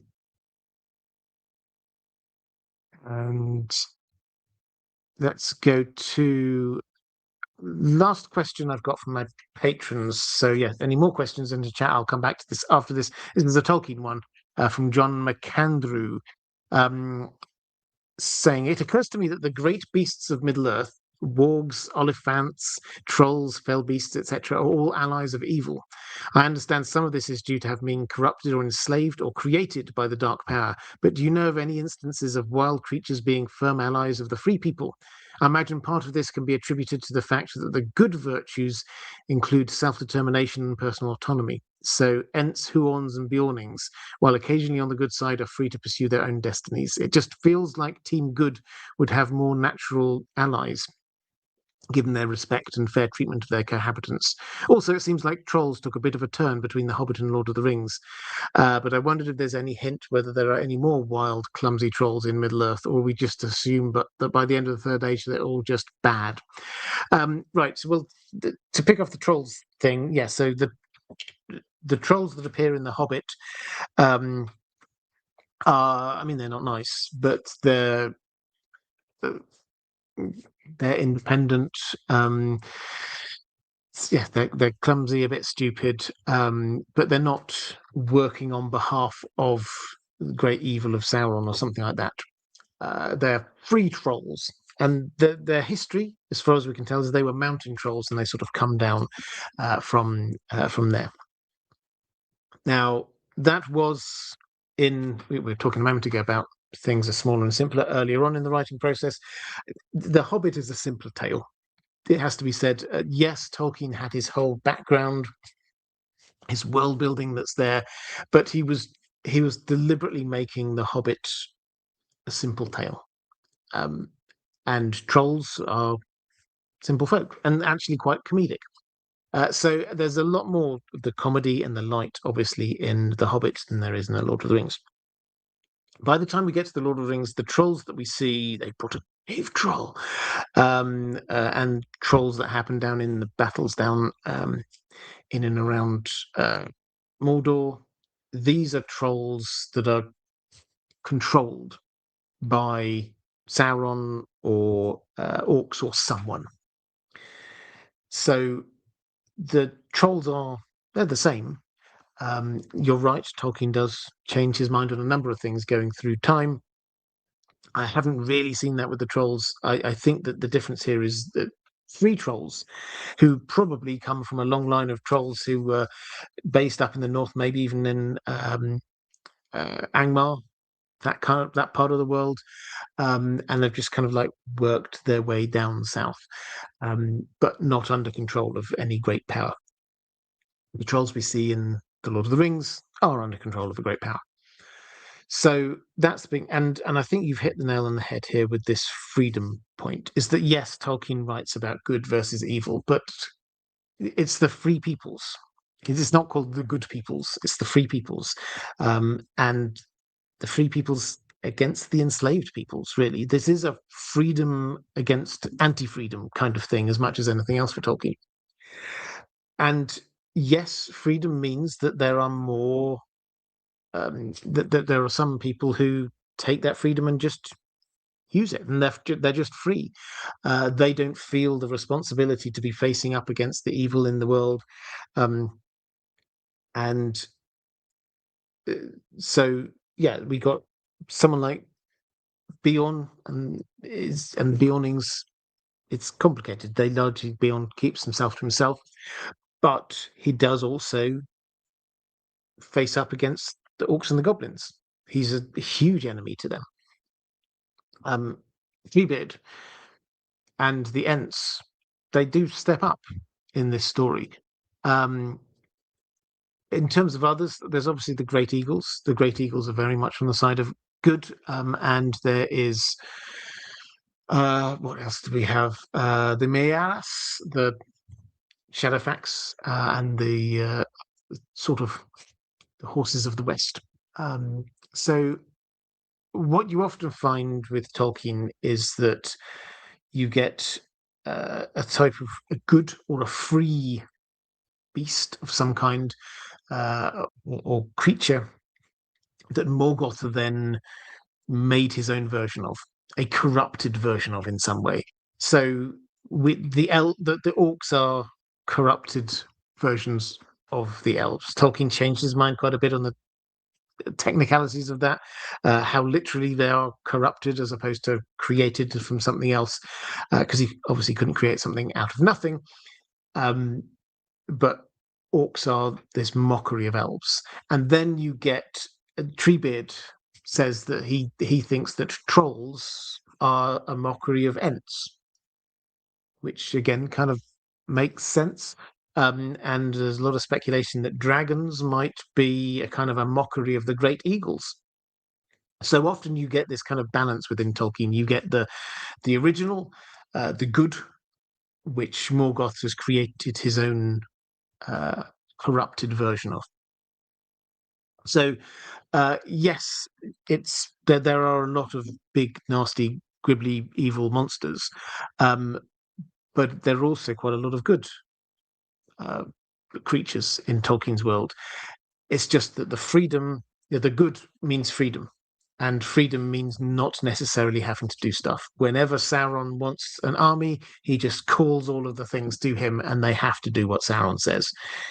If the forces of good are trying to oppose that, then they could try calling on Treebeard, but Treebeard may not be responding at that particular time. They could ask the eagles, but the eagles have got the freedom, and they are there to be carrying messages, not burdens, etc.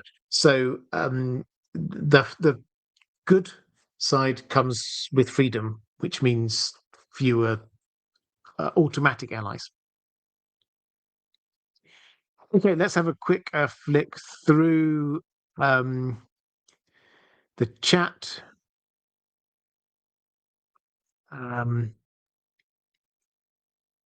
Alex Hops saying, can't wait till August for answers in this play. Yes, absolutely. The Land of Always Winter, Last Red Star.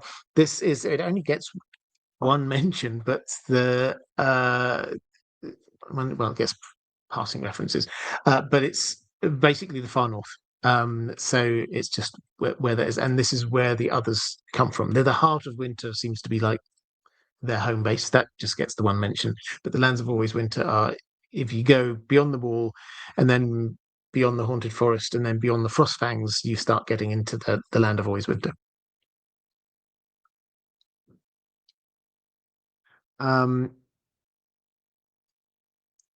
April may or may not saying Mance put the horn there. Ghost isn't himself completely when north of the wall. Mance planted it knowing Ghost would find it, that Jon would blow it.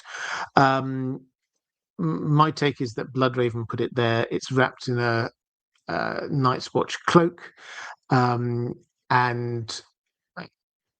Bloodraven seems to be walking into Ghost quite a lot, and that is why Ghost sort of went off there. Buttoned Up Reader saying the eagles and that lad who's mates with the bears. Yeah, absolutely, those ones there. Right. Okay, I think with that, let's start bringing this to a close. I think next week I will do a pre-record. I'll do a Lord of the Rings one. I'm going to do it about Lothlorien. I will post this over on Patreon, gather some questions. I'll probably pre-record that Saturday or Sunday. I haven't decided yet. And then the week after that, we'll come back to do a Song of Ice and Fire stuff. Keep an eye out on the main channel for the Aegon's Invasion series that's starting to kick off. I've done one of them so far. I've got another 2 or 3 of them written. We're going to work all our way through Aegon's conquest, not just focusing in on what happened, but also what why and what the implications are for the main story, because there are implications that are still rolling forward for the main story for what happened there. And what else should I say? If you are here on YouTube, in the chat, could you give a bit of love to the moderators? They're absolutely fantastic. I hugely appreciate that. Patrons, can I give my thanks to you? I hugely appreciate you. If you would like to support the channel, best way to do that is through Patreon, probably a link somewhere. And if you are watching this back a little bit later on YouTube, appearing somewhere here is a link to other live streams that I've done. Appearing somewhere here is a link to Patreon. So that is all for this time. Take care, everyone, and I will see you again soon.